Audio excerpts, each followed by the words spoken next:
Naiz irratian, bigarren kafea.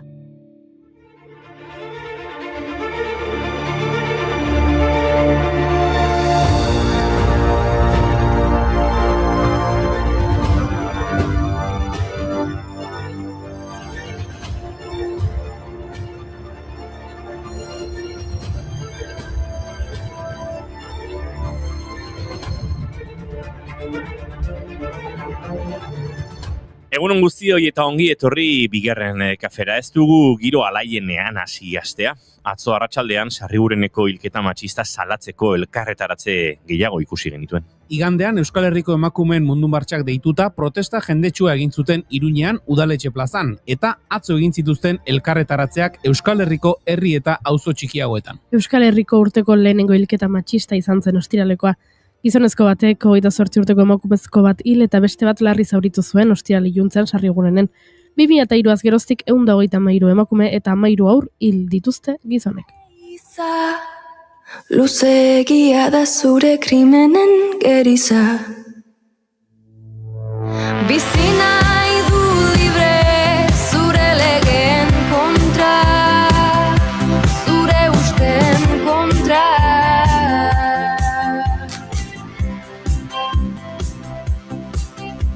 Legedi berriak idatziko ditut azaletan, behintzatirak urditzazun biluzten euzunetan.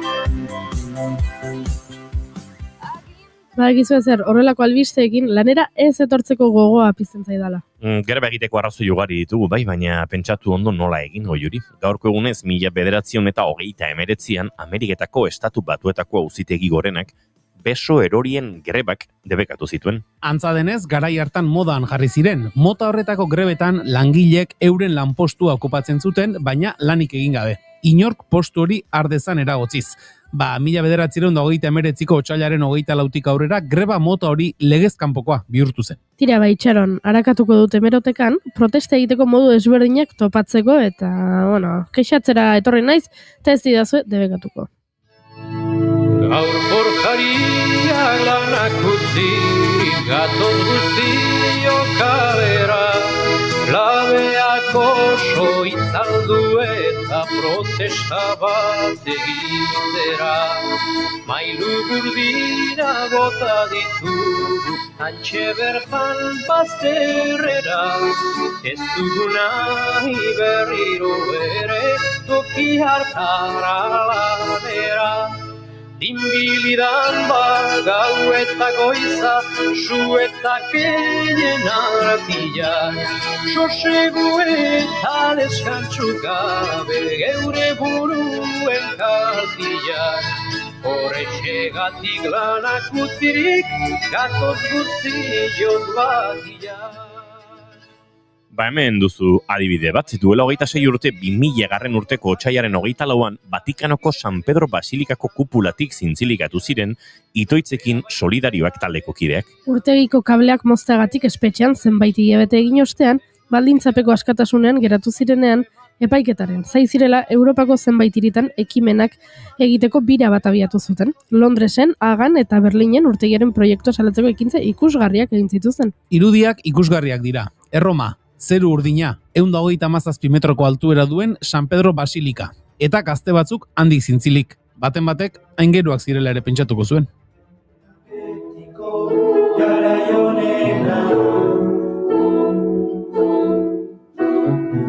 Azken finean gizakiuntzak gara, arearen ozean da nore gaitza.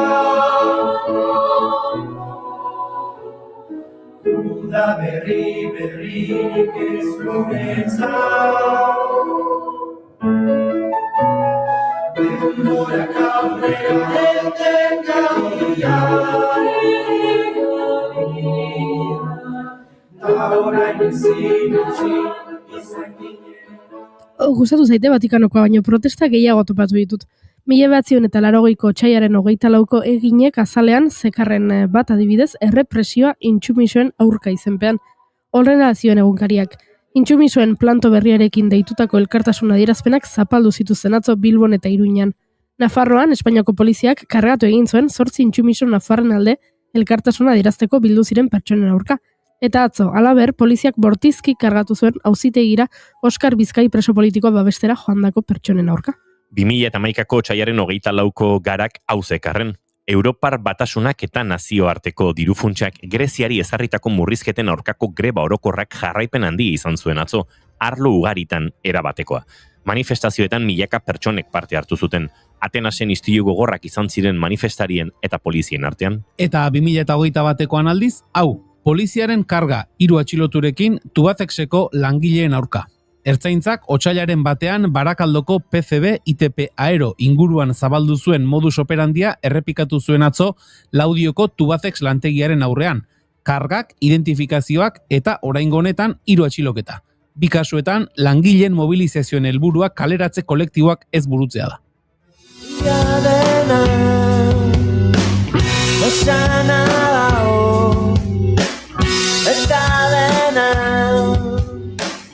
Egiteko behin-behineko ziurtasuna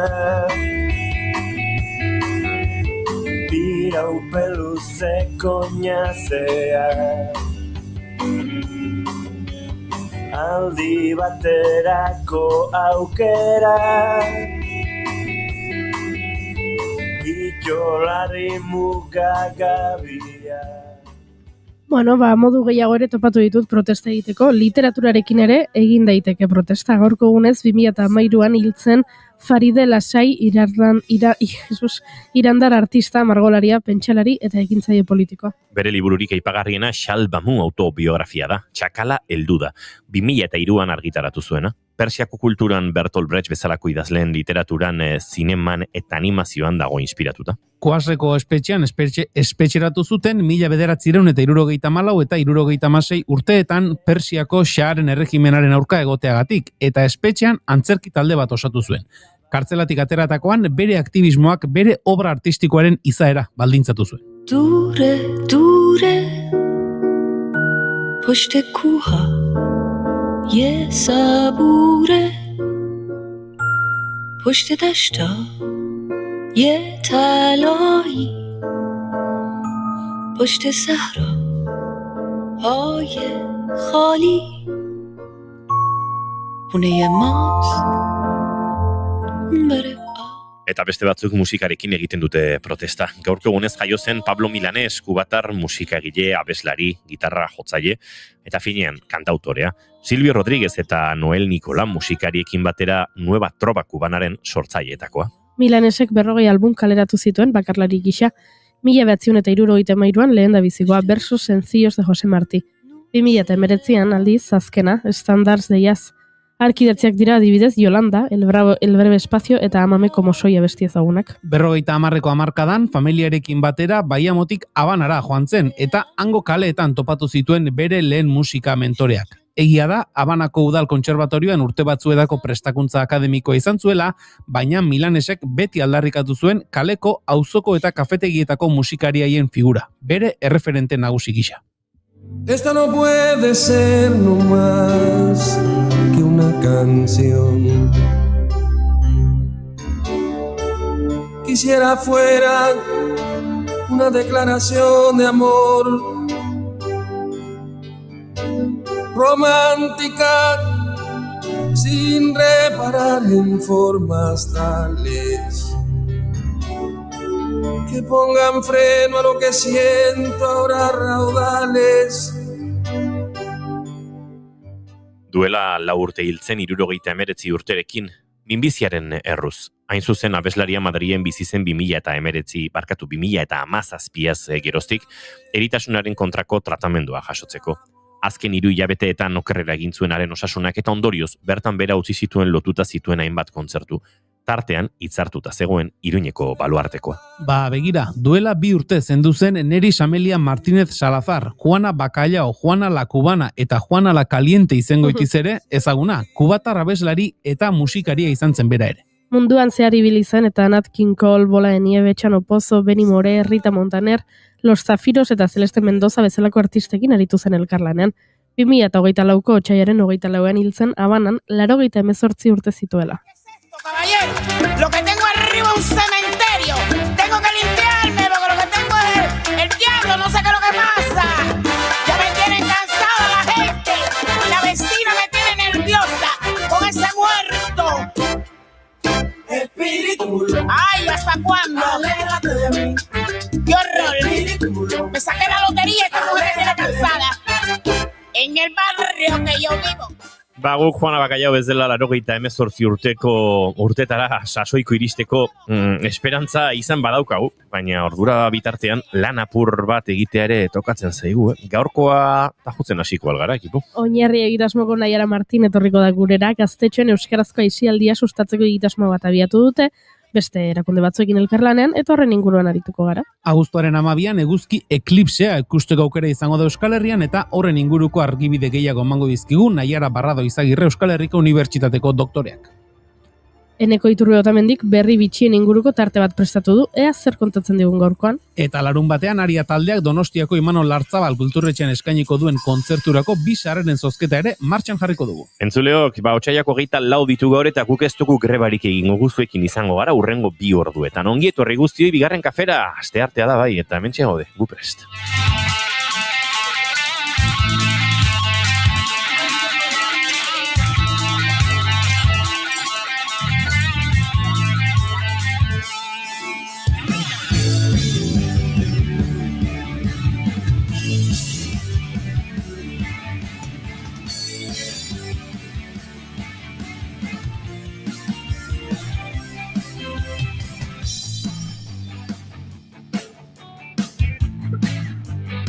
Zuekin entzuleok, goiurez izaran diagunon. Eguno. Animo.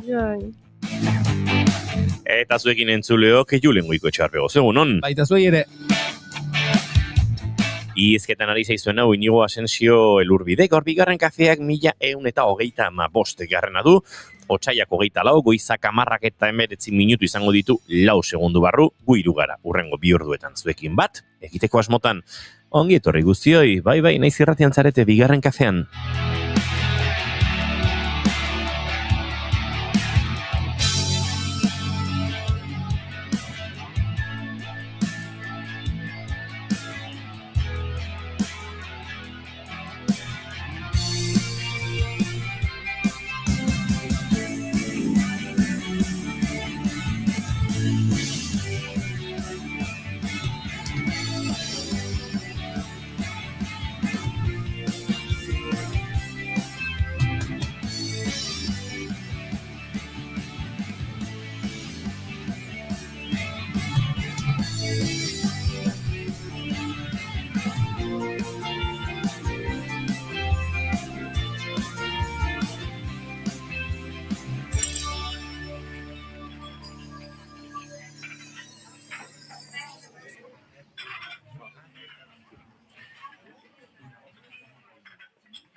Todavía quedan restos de humedad. Sus olores llenan ya mi soledad.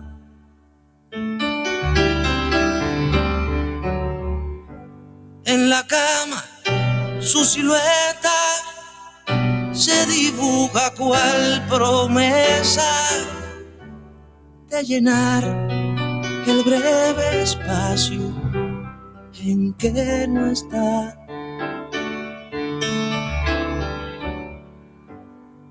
Todavía yo no sé si volverá. Pablo Milanesen kantu honekin abiatuko dugu gaurkoa, hain zuzen ere, aipatu dugulako, gaurko efemeriden zerrenda honetan, duela 4 urte hiltzela 79 urterekin, eta agian bere kanturik ezagun eta ederrenetakoa izango da hauxe, El breve espacio en que no estás.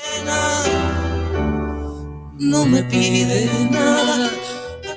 Haren, bide lagun edo eta mugimendu lagun, Nueva Trova Kubanako beste erreferente horietako den Silvio Rodríguezekin batera abesten du bertsio honetan.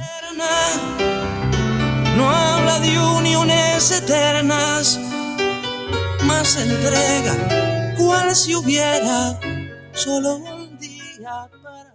Eta guk egunero bezala maite duten tarteari heldu behar diogu. Goizeko 10:22 minutu diren honetan, Julen Goikoetxea Arbegozo, zure txanda izango da lehena. Bueno, banik maite dut alde batetik behin ere egonetzaren zerbait ikustera gonbidatzen zaituztenean, eta ikuskizun hori edo ikustera zoazten hori egingo den ingurua ondo ezagutzen duen norbaitekin joate, asteburuan Siberu aldean ibili gara, Altzuruko inguruan, maskarada garaian dabiltza, eta asteburu honetan Altzurukun egokitzen zen, eta inguruko lagun batzuk bertara joateko gonbidapena luzatu zidaten, eta hantxe, egia esan askorik ibili gabean, inguru horietan, Maule inguruan eta baina handik Siberoko beste bazter batzuk ezagutu gabe orain arte, eta ostiralean joan ginen, ostiralean bertan Arantzadi Zientzia Elkartean, Altzuruko inguruan,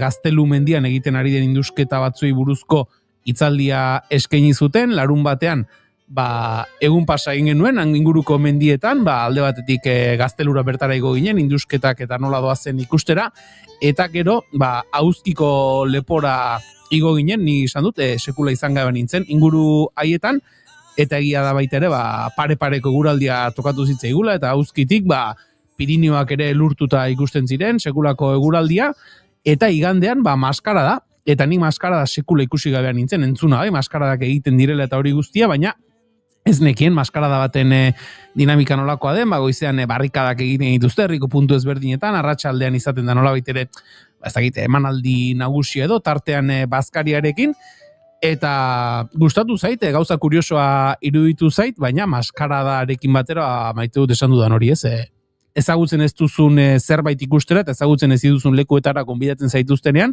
eta leku hoien berri baduen jendearekin, leku hoiek alik eta egokien ezagutzea.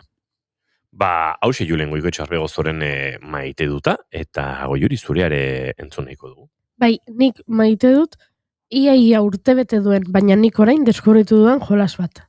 Izena du Taxania, ezagutzen duzu? Nola? Taxania. Ez? Nik Taxania izena entzun dut, baina ez nuen zerbaitekin lotzen. Pasaren urtean, martxo amaieran, kodesintaxek aurkezu zuen, Taxania aplikazio jokoa, kontua da, dala pixka bat egunean beinen hildo beretik doa, eta funtsa da, Euskal Herriko herri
egitera, egunean, behin bakarrik agertzen zaizu, eta interesgarria iruditzen zait, batetik, divertigarria dela iruditzen zait, eta bestetik, laguntzen dit baita ere, ikusten, eta ikasten, ze jartzen didazu, ez dakit, alegiko argazki bat, eta badakit alegi dela, baina... Ez dakizu, zenuk esmatuko, Bueno, Jartzen didate Tolosako argazki bat, eta oso argi daukat Tolosa dela, baina gero jartzen didazu ez dakit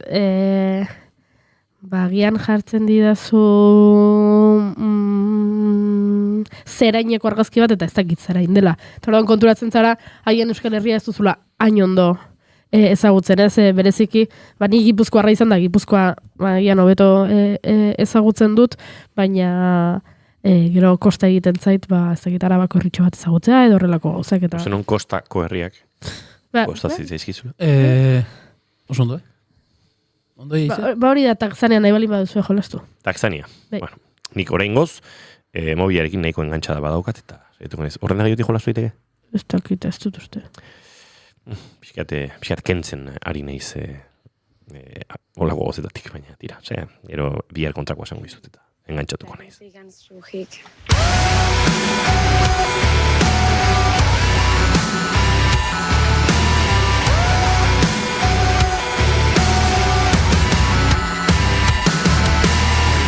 Ez dizut ezer esango, que sea molesto. Ez dizut itzengo, con voz de camionero. Aldunduko naiz, baina pasagabe. Ez naiz izango oso baldarra, baina ez naiz izango zu baino argiago. No daré la nota, ni la de la vida, ni la de la canción. Dejaré a quien sí sabe que me haga la canción. Hementxe Akaleiaren berriena, atzo gabeko 12etan Panpinak kaleratu zuen musikari Zumaiarrak, eta tira, datorren lanaren aurrerapen modura. Egurra, eta berak esan duenez, pixka bat sakontasun intelektualetan murgiltzeko joera pixkat impostatuari uko ere egin nahi izan diola, eta beste non baitetik aritu. Norkitzak da norkitzalak, lege utxalak, hauek baile romakalak. Armaiu barruan utzi ditut nire gorputzak, ezin ditut atera, ez dira zuk nahi bezala. Ustuak da argalak, baina arabi arauak. Beteta, zuk nun heldu euki alizateko. Heldu leku faltak esomatzeko. Eskuak beteta dituzulako. Iraungo du honek edo behin betiko bukatuko dut zurekin. Zure likidoarekin sukaldatuko dut zure lagunek gaur gauean afaltzen. Entzulio goizeko 10:29 minutu, eta nik ere nire maite dutarekin, banoazuekin, maite dut, kurioso xamarra da. Lagun bat hiltzen ari da, eta hori ez da maite dudan zerbait, baina tira, denbora batean oso sozial egon gabe pasata gero, edo denbora bat oso sozial egon gabe pasata gero, pixkat zabaldu ditu bere bizitzaren azken pauso hauen ateak, eta tira, azken egunetan tartegarekin beti izan ditugun konversazio horiek, batzuk uste dut askotan izan ditugula, beste batzuk igual berriak dira, baina hori bili ginen hausnartzen energia, espiritualidadea, zer sortzen dugun, eta zer jaso, eta nola aritu, eta non kokatu, eta maite dute onartuta, eta behin negar eginda lagun bate galduko duzulako, eta jakin gabe noiz galduko duzun, baina behintzat harengandik hurbil xamar egon ahal izatea, badoan honetan, ez? Eta tiratzo afal ordura arte ere konversazio edarra auki genuen, eta minean ere horrelako gauzekin nola baite goxatu behar, eta sentsazio hobeekin agurtu hortetan lagun izandako norbait, beraz, hori maite dut hor sortzen diren elkarrezketak, batzutan bizitzaz eta eriotzaz hitz egitea gokitu ere egiten da, baina tira, guztiari ere amaikanka bilatu gabe, onartuta betirako ez dela izango, geratzen diren aste, hilabete edo danako horretan, konversazio interesgarriak eukitzen jarraitzea, gauza ederra da, eta hori xedan ere maite duta.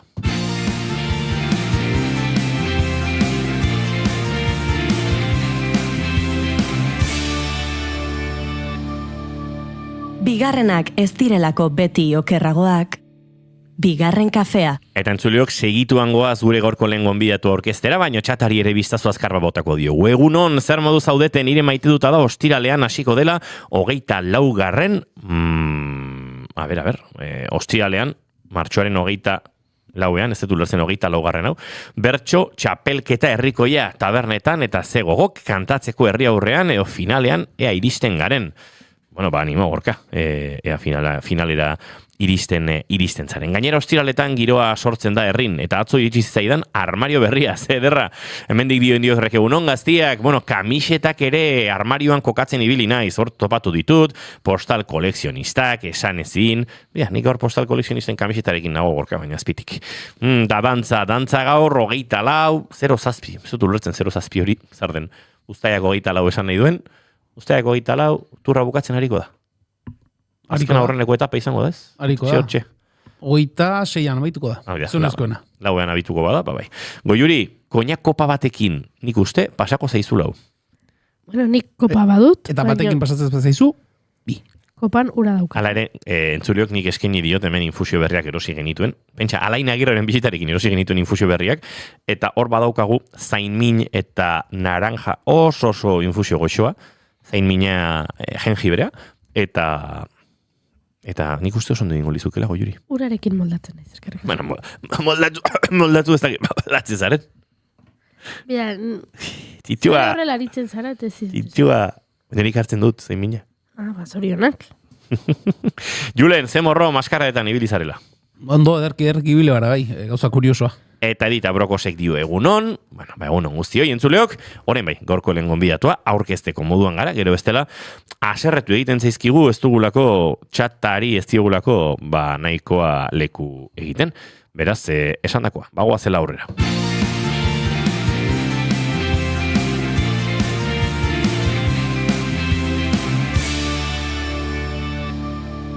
Emaiozu bigarren aukera bat egunari. Naiz irratian, bigarren kafea.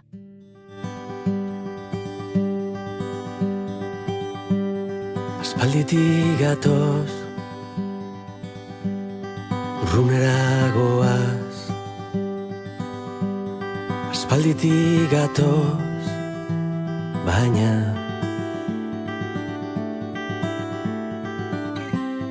egan egiteko salzara inoiz, eguzki argitan hautsa izan. Hurbilegi gaude gezurretarako, hurbilegi gaude.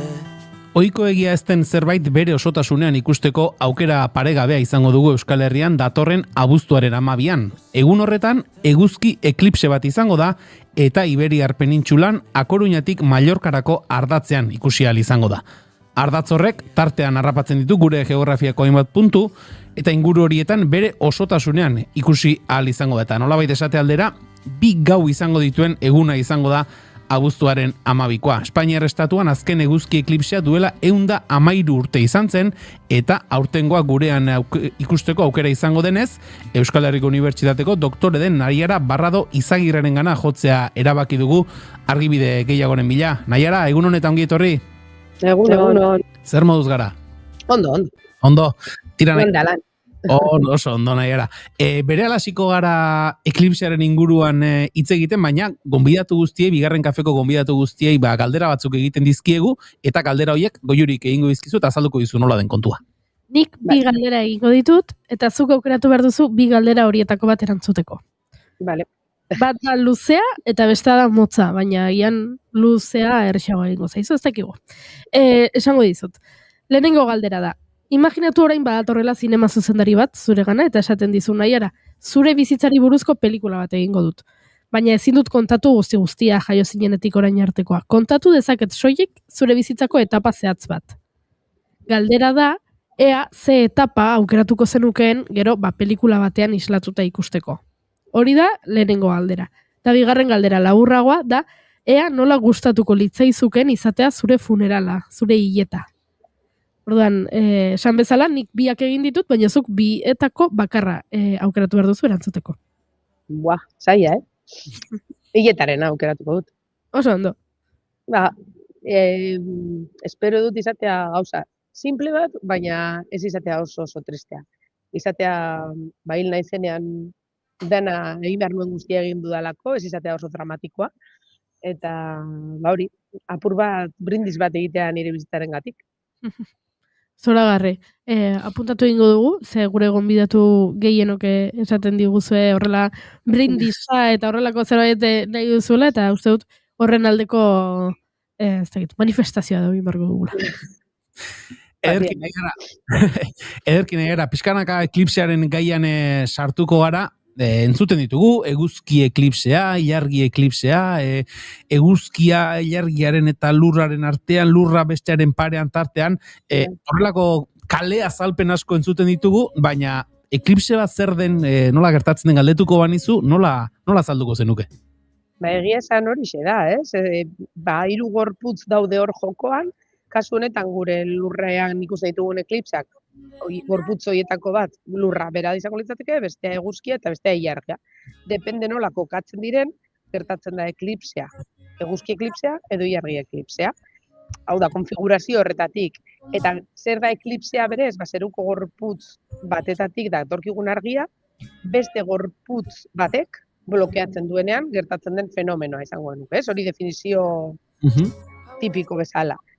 Kasu honetan, eguzkikoa izango denez gertatuko dena, jartzen da eguzkia, ilargi erdian eta gero lurra. Orduan, ilargiak blokeatzen du eguzkitik datorkigun argia. Baina beste eklipse bota batzuk badaude ere bai direla eguzkia, lurra eta ilargia, eta orduan horri ilargi eklipse deitzen zaio. Lurrak itzal bat egiten baitu, eta orduan ez zaio ilargiari argirik heltzen, eta orduan ez du islatzen, eta orduan ere bai argian, ilargian, ikusiko genuke eklipsea. Hori gutxi gora bera, baina egia da, esaten diren gauzak nahiko zehatzak esaten direla. Hau esan dizuet, ilargia eguzkia eta lurrarekin, baina beste planeta batzutan ere bai, hor esaten diegu transito. Zer, bi gorputzen arteko diferentzia hori handiagoa da, adibidez, Jupiterren aurretik pasatzen denean Io ilargia, horri ere bai transito ditzen diogu, baina ere bai eklipse moduan ikus genezake.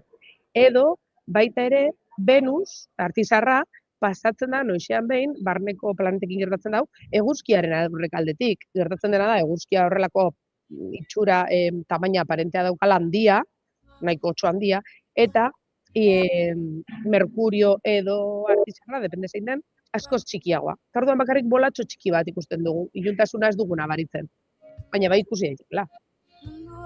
Beraz, nolabait esateko, jabetzen ez garen edo horrelako abuztuaren 12ko eklipsea bezala iragartzen etzaizkigun antzeko fenomeno gehiago ere gertatzen dira. Naiz eta askotan, jende arruntari nolabait esateko oharkabean pasatzen zaizkion. Bai, berez nahikotxo gertatzen dira. Horrela datuak begiratuta, eta orain hau datorkigula, daudela denbora guztian begiratzen gauzak, eguzki eklipse partzialak 2 aldiz gertatzen dira urtean. Eta totalak edo anularrak, orain hori ere bai desberdintatu dezakegun, nahi baduzu azaltzeizuet ere bai, baina gutxi gora bera, 18 hilabetero gutxi gora bera, orduan nahiko tipikoak dira. Zer gertatzen da? Ez dela oso ohikoa puntu geografiko berdinean gertatzea edo ikusgarri izatea. Ze eguzki eklipsekin gertatzen dena da, beraien ikusgarritasun tartea oso murriztua dela. Ikusten da adibidez, orain tarte txiki batean, penintzulatik pasatuko da, Iberiar penintzulatik, baina Gijón, Bilbo tarte horretatik, erarlako franja bat egiten, Tarragona, Valentzia artera arte. Orduan hor ikusiko da bakarrik. Gero, ilargi eklipseak ere, ematen du maizagoak direla, frekuentzia handiagoarekin gertatzen dela, baina ez da egia ere ez. Gertatzen dena da, beraien ikusgarritasun tarte hori askoz handiagoa dela. Normalean, adibidez, hemisferio guzti batean ikusten dira. Orduan, ematen du gehiago gertatzen direla, zonalde geografiko batean gehiago gertatzen direlako. Baina nahiko, frekuentzia ikusten duzuen bezala, frekuentzia batekin gertatzen diren fenomenoak dira.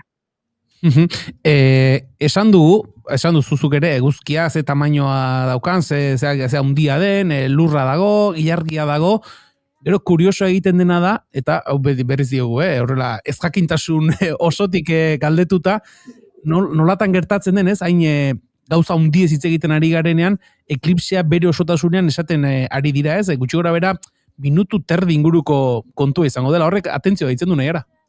Bai, hor gertatzen dena da eguzkia oso handia dela, baina oso urrun dago handik. Eta ilargia asko txikiagoa da, denok dakigu, baina gertuago. Orduan hor sartzen da jokoan, itxura aparentea ditzen diogun fenomeno termino bat. Itxura aparentea zeruan nahiko berdintsua dela eguzki eklipsea gertatzen denean.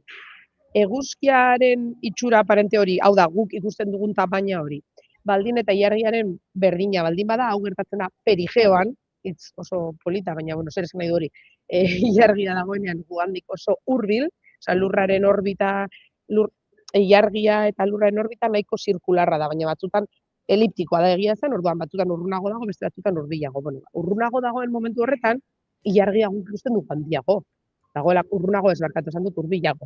Orduan ikusten dugu handiago, orduan bere itxura aparente handiagoa da. Momentu horretan gertatzen denean eklipsea, orduan guztiz estaltzen du. Gertatzen delako justu beraien tamaina aparentea, itxurasko tamaina hori antzekoa dela zeruan. Eta orduan guztiz tapatzen du. Hau ez denean horrela, ilargia dagoenean apogeoan, justu kontrako puntuan, gugandik urrunen, bere tamaina aparentea txikiagoa da. Eta orduan gertatzen dena da eguzki eklipse anularra. Ez du guztiz tapatzen eta horrelako erastun bat gertatzen da bere inguruan. Eta horregatik gertatzen da. Beste planeta batzutan, eta beraien ilargiekin eta horrela, izan daiteke ez gertatzea. Hau gertatzen da lurrean, guztiz tapatzen dela eta hori dena, itxurazko tamaina honen arrazoi honengatik. Naiara, esan dugu, Espainiar estatuan azkena duela 113 urte ikusial izan zela, baldintza horietan, ez dakit, urrengoak jada noiz datozen eta jakin liteke, esan edo, hau guztia kalkulu matematiko baten ondorioa da, edo badira bestelako baldintzak, eklipse bat noiz eta ze ezaugarriekin gertatu daitezkeen baldintzatzen dutenak. Hau guztiz kalkulatu daiteke, esan duzun bezala, aurrekoa, ez dakit zenbat urte, baina 1912 urtean gertatu zen penintzulan, Iberiar penintzulan. Kanariar irletan 1959an, hori behiratu ere bai. Datu hauek nire zaizkit geratzen buruan, orduan beti behiratu behar izaten ditu. Orduan ez dakit noiz izango den urrengoa, baina bai, orain gertatuko direla 3 jarraian, nahiko jarraian. Gertatuko dira 3 urte jarraian, bat hau lehenengoa izango dela totala, gero beste bat partziala urrengo urtean, bakarrik ikusial izango dela Kadiz inguruan, hor Andaluziako beko partean, eta gero beste bat, 2 urte barru, 2028an, urtarrian dela, hori izango da anularra. Ja hor, hurbiago dago ilargia, eta ez da ikusiko bere osotasunean, eta Bilbotik hor, Bilbo gure inguruan ez da ikusiko. Hori izango da apur bat, ez dakit oso ondo nola, baina ere bukatuko du Levantetik, bukatuko du berriro Katalunia, Valentzia inguru horretatik, baina ez da Andaluziako partetik, orduan, beka partetik pasatuko da. Sarreran hasieran aipatu dugu Naiara, gertatzen direla, ez askotan oharkabean edo hauek bezala iragartzen etzaizkigun eklipseak, orain nolabait Iberiar hirukotea edo deitu zaion hori aipatu duzu, ohikoa da horrelako 3 eklipse hain denbora tarte laburrean izatea, hain nabarmenak? Ez, normalean esaten da toki berdinean, toki geografiko berdinean, 350 piku urtero gertatzen direla. Baina, hemen kointzidentzia bat dago, ez dela osoa, osoak dinot. Bata osoa, bestea partziala, bestea anularra, eta orduan, bai dela kointzidentzia. Gero jaurrengoa ikusteko, egia da ez dudala behiratu, baina faltazko zaigu denbora nahiko txorainik, Bai. Bueno, akaso guk hau ikusi beharko dugu, ez dakigulako urrengoetan 350 urtera, ondo bidea meintzat, ez gara hemen egongo, beraz, abuztuaren 12koari begira jarri beharko dugu. Esan dugu, puntu geografiko ezberdinetan ikusial izango dela gurean, esate baterako Bizkaian, Bilbotik ekialdera partziala izango dela diote, eta Bizkaia mendebaldean osoa, Gipuzkoan Arrasate aldea izango omen da, lekurik egokienetakoa, eklipsea osotasunean izateko, Donostian, ez omen da erabat osoa izango, horrek erakusten du ez, lehen esaten genuen, denboran oso laburra izango dela, eta aipatzen ari garen distantzia kontuan izan da, geografikoki ere kilometro gutxiren buruan egoera aldatu egiten da, ikusteko modu aldatu egiten da. Bai, eta claro, nire gomendioa ikusteko, asmoa baldin bada ikustea, izango litzateke ez bidaiatzea egun horretan bertan, hori seguru. Eta, claro, eske Bilbon geratzea apur bat arriskua badauka ere.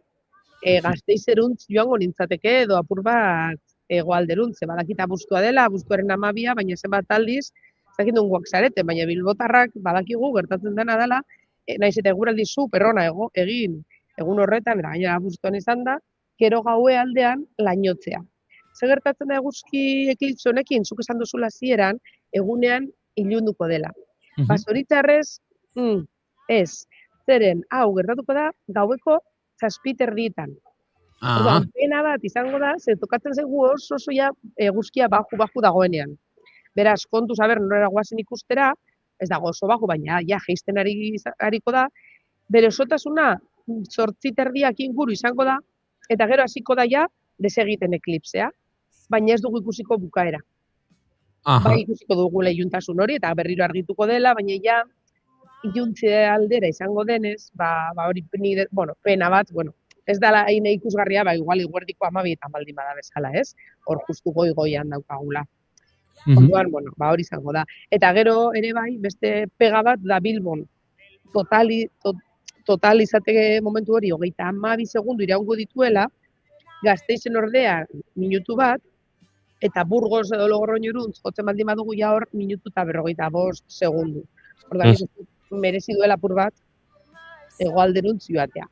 Ahal izan ez gero, baina egun horretan bertan ikustu dut gauzak egon direla oso zailak.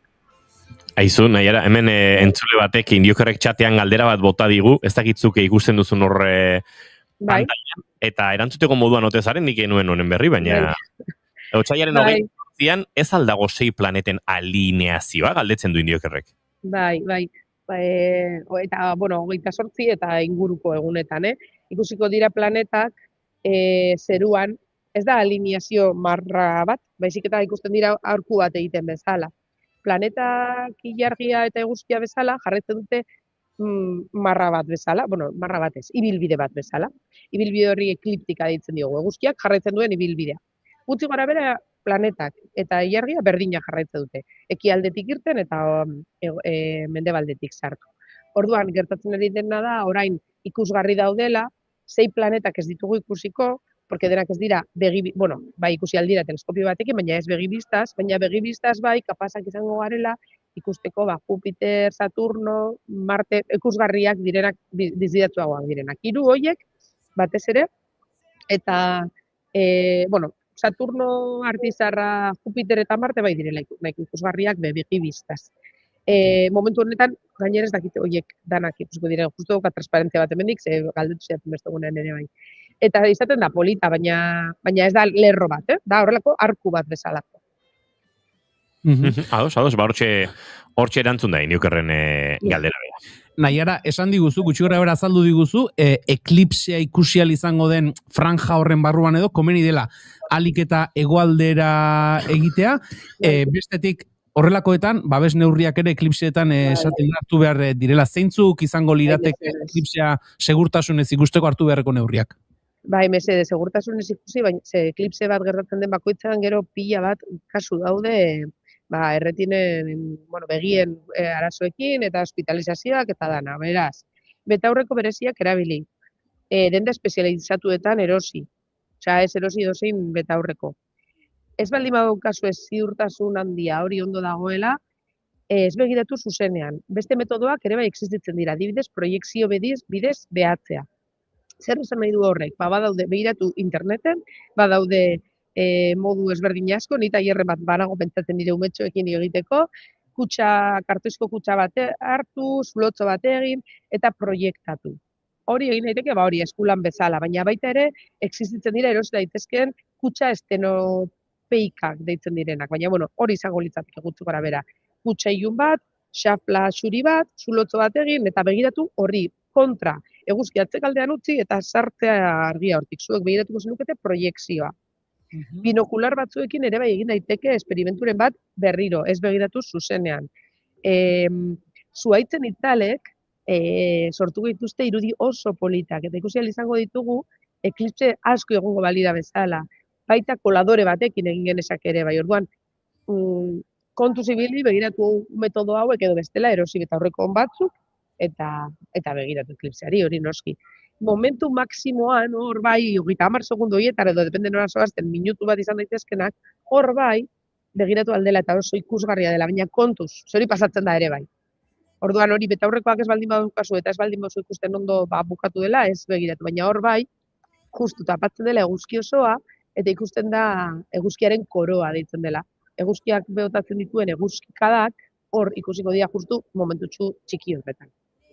Baina Beraz, kontuan izan, neurri horiek, babes neurriak hartu behar direla, garai baten gogoratzen ez, gu txikiak eta ginenean, argazki negatiboekin eta ere zela, balio zutela, baina badazpada ere esan duguna, beharrezko segurtasun neurriak hartu, eta mugikorrak eta utzi bazterrera, gozatu ikuskizunaz, eta gero egongo dira, argazkiak eta bideo onak ikusteko moduan.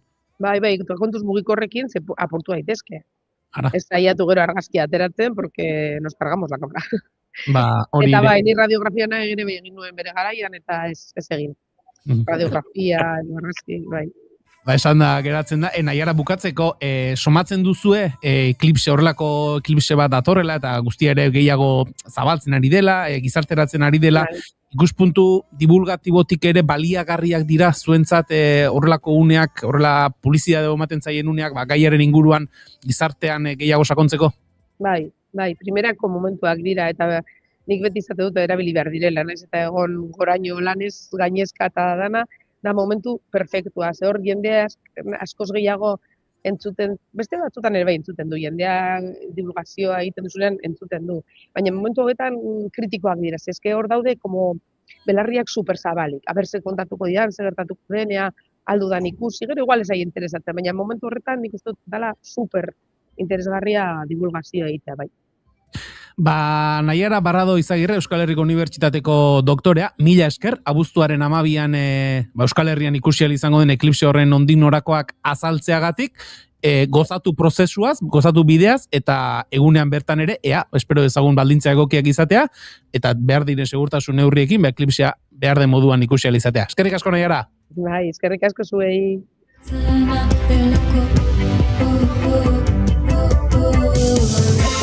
Naiara Barrado agurtu berri dugu entzuleok eta segituan bagoaz gaur aurreratu dizugun bezala, larunbat hontarako zozketa asko egin ditugu azken aldian, aurreko ostiralean Abraham Kupeir ikusteko zozketa egin genuen, bertan izan ziren bigarren kafeko irabazleak, larunbat honetan Bilboko Euskaldunan izango den Saharari kantarirako ere bi sarrera zozkatu genituen, baina larunbat hontarako beste zozketa bat egun hauetan zuek xaxatzeko entzuleok.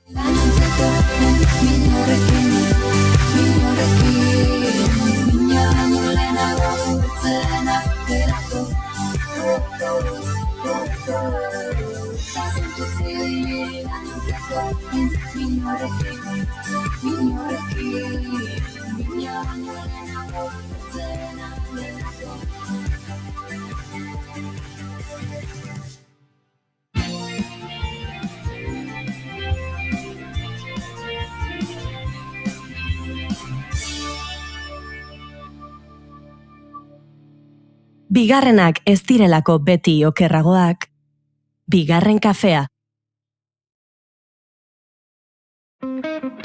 10 minutu gutxiegi dira disko batek atzetik duen lan guztia azaltzeko. Musikaria. Astelehenetik ostiralera, gaueko 11:00, Iker Gurrutxagaren eskutik. Naiz irratia.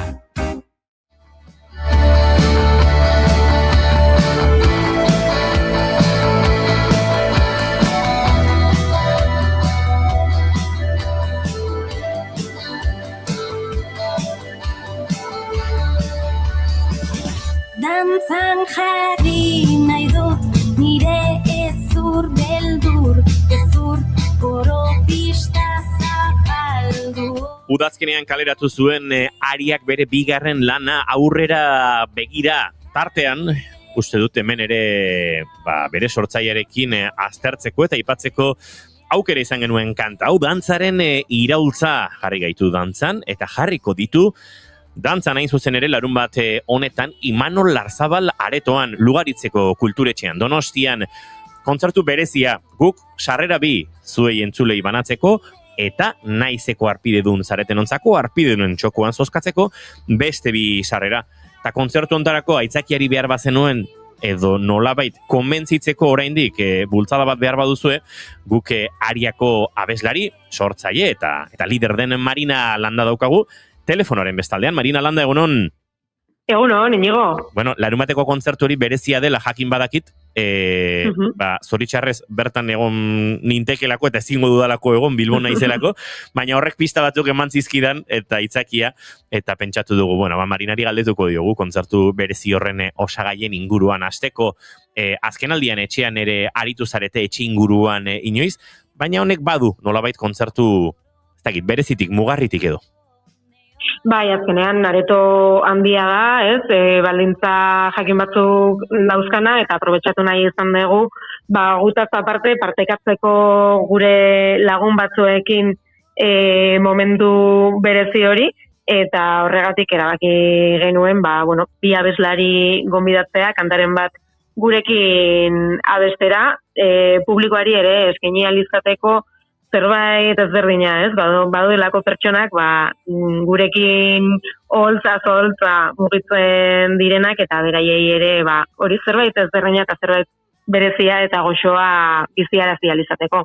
Beraz, holtza gainean ohiko moduan Marina Landaren bizkar zain edo inguru horretan Iñaki Ortego izango da pianoan, Iñaki Olaskoaga, gitarretan, Jon Larrañaga baterian, esango dugu Oker Espanaiz bajuan Ane Bastide izango dela, azken aldian ohiko izan den bezala, eta hortik aurrera bibide lagun berezi hoien izenak ez dakit kontatuko izkiguzun, edo sorpresa modura utziko. Bueno, hemen naiz irratiko entzulentzako, bigarren kafeko entzulentzako, esango dut, Sara Zurza eta Sara Mansilla izango ditugula gurekin, bakoitzak kanta bat abestuko du gurekin, eta niri ilusio berezia egiten dit, alde batetik Sara Zurza duela ezainbeste ezagutu nuelako, eta biok gaudelako musikari elkarteko zuzendaritza batzordean, eta berezia izango da berarekin partekatzea, eta berarekin abestea kanta bat, gainera biontzako nire ustez mezu garrantzitsu bat bidaltzen duen kanta. Eta bestalde, Sara Mansilla nire lagun minetako bat da 15 urte ditudanetik, eta, beste urteren ondoren biok musikariak izan da, bakoitzak bere bidea eginda, ez? Gainera bera orain Madrilen bizi da, eta gurekin abestera etorriko da asteburu honetan, kanta bat, 15 urte nituenean konposatu nuena, eta, sekulako ilusioa egiten dit berarekin ere holtza partekatzea lehenengo aldiz. Beraz, Sara eta Sara izango ditugu gurekin. Ederra, Sara Mansillarekin eta Sara Zurzarekin kantu bi osatuko dituzte ariatarrek. Esan dut, etxeko giroan, Marina, taldearen zati handi bat, edo donostiarra edo donostiartua delako. Bai, Iñaki eta Iñaki biak donostiarrak, ni donostiarra, baina groseko exiliatua, esaten dut. Zinaizelako, Ane Azpeitearra, baina Donostin bizi da, eta dakagu Azkoitiko gure larra Azkoiten jarraitzen duna, baina, entxeguak badakizue Donostin egiten ditugula, beraz, etxean joko dugu. Eta, gainera, naiz eta bigarren diskoa kaleratu iaia berri egun, bagabiltza kanta berriak lantzen, azkenean hau pixoat non-stop da, eta kanta berriren bat ere aurkeztuko dugu larun bat honetan, hortaz, sorpresa horiek izango ditugu publikoarekin. Ze gauza ederra, askotan sorkuntza datorrenean iristen da, ez da Marina, eta naiz eta disko bat kaleratu berri izan, datorrenari lekua egin behar zaio, eta pixkanakare lantzen joan, ez? Bai, hala da, eta inspirazio momentu horiek aprobetxatu behar dira. Ez datozela beti. Ez datoz beti, eta aprobetxatu egin behar dira zalantzari gabe, agurtu horretik azken galderat egin behar nizun, eta da, ze berri ona, pixka bat, engainatu edo engantxatu duzuela, Ane Bastida holtzatara bueltan izateko, urtetan ikusi izan dugu, ez dakit, Lauro bat taldearekin, Amor de Tokio taldearekin, ikusi izan genuen Janus Lesterren astapen horietan ere bai, garai batean hola pixatu holtzetatik urrun, eta konbentzitu duzu.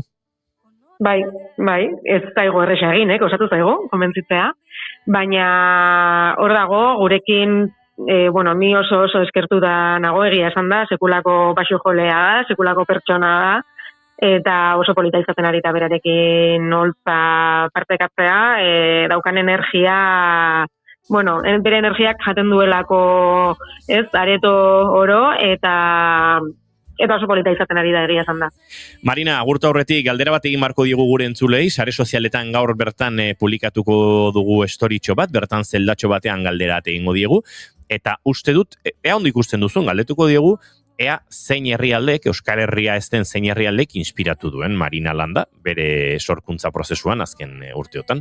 Ondo ikusten duzu galdera, Marina? Primeran, bai, oso aproposa. Venga, hori galdetuko diegu entzulei, orain txentzuten ari zareten artean nahi baduzu gure txatean idatz dezakezue, baldin badakizu behintzat, zein herrialde den Marina Landa inspiratu izan duena Euskal Herritik, gure lurretatik kanpo, eta guk ostegun goizean bertan, esango dizuegu entzuleok, zein zareten larun bateko kontzertu hortarako, irabazleak Ariaren kontzertua, esan da bezala, Imanol Arzabal aretoan lugaritzen, 7:00 larun bat honetan, zozketa horretan, sarrera bi dauzkagu, eta naizeko arpidedun zaretenok, aukera bikoitza, ze arpidedunen txokoan ere, beste bi sarrera zozkatuko ditugu. Marina Landa, eskerrik asko guretzat tartetxo bartzeagatik. Eskerrik asko zuei. Zaindu asko. Besarkada bat.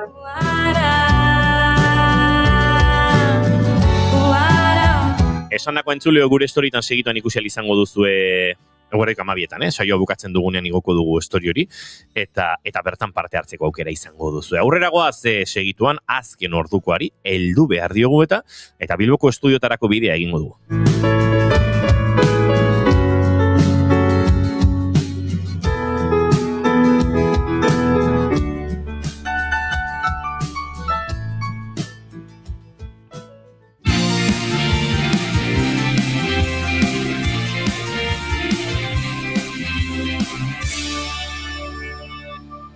Bigarrenak ez direlako beti okerragoak, bigarren kafea.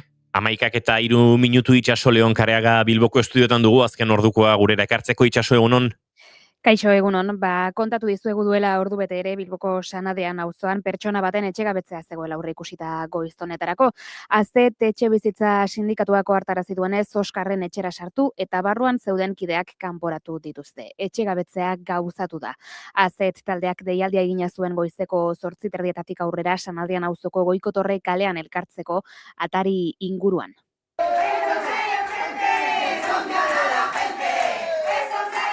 Eta sare sozialetan iragarri dutenez, segizio judiziala heldu da, baina uko egin dio sindikatuarekin hitz egiteari.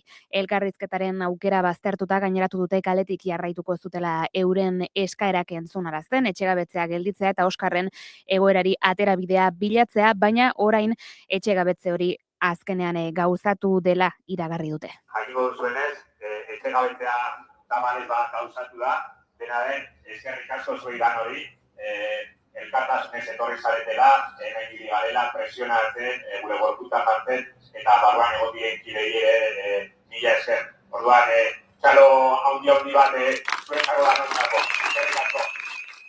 Bilboko udala egin dute kaleratzearen erantzule eta kasuaren xehetasunak ere eskaini dituzte.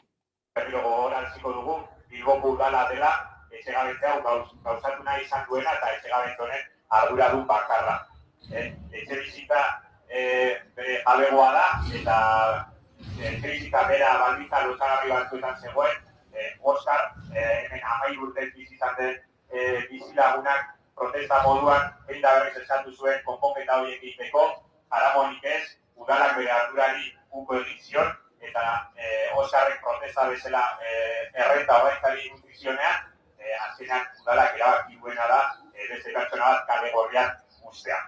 Era berean, Azet etxebizitza sindikatutik gogorekarri dute Oskarrena ez dela kasu isolatua. Geroza bizilagun gehiago gara, langile klasetik ezin diogunak aurre egin krisi hori. Eta zelan dena geroz eta garestiagoa den.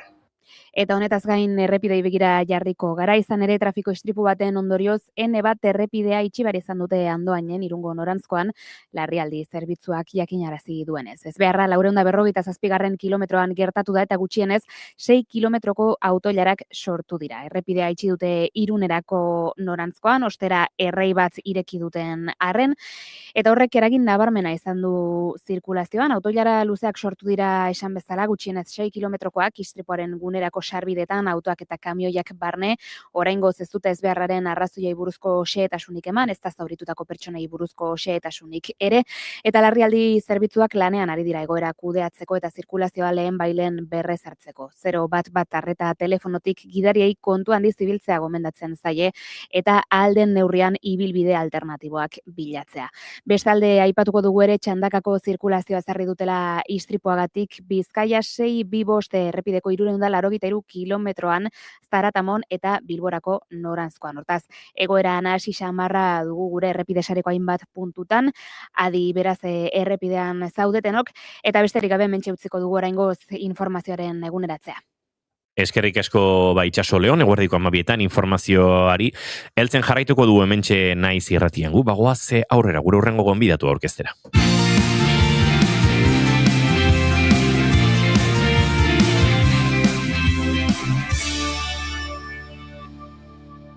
Bigarrenak ez direlako beti okerragoak, bigarren kafea.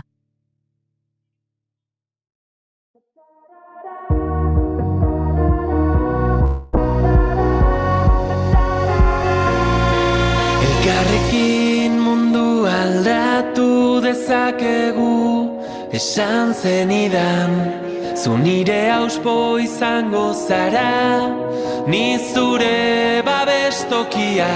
Daitzezitz, etorkizuna berreraiki, daitzezitz. Eskola aukeratzeko unean dibortziorainoko eztabaidak ikusi ditute inguruan. Nik ikastolara eraman nahi dut, nik etxalboko eskolara eramango dut eta ez zaita eskola publikoa, pribatua, kontzertatua, kooperatiba edo baso eskola den. Nik eskola hirueledunera eraman nahi dut ingelesa menberatu dezaten, eta nik aldiz D eredua izan dadila da eskatzen dudan bakarra. Azparnetik hasi eta tuterara gure ahotsak gertu daude, udaberrian. Burua uste eta eztabaida asko eskaintzen dizkiogu hezkuntza formalari, zer lantzen dute gure aurrek ikasgeletan, zein gai geratzen da liburuetatik at, nolakoa da jasotzen duten hezkuntza, zein eredu gaientzen da gure eskoletan, hori dena kontrolpean dugula sentitzen dugu, baina ze gertatzen da eskola eremutik kanpo?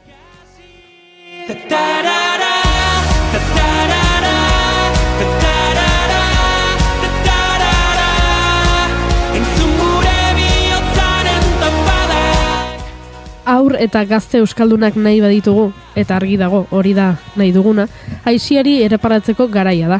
Euskarazko eskaintza erakargarriak behar dituzte gure txikiek, eta euskarak gure txikiak behar ditu. Umeentzat eta gazteentzat euskarazko aisialdia bultzatzeko egitasmoa sortu dute Uezik, Oinerrik eta Udaleku elkarteak. Euskal Herriko zenbait herrik hartuko dute parte, Hernani, Ziburu, Lesaka, Lekeitio, Agurain, Sopela, Markina, Errenteria eta Oarsoaldoko mankomunitateak.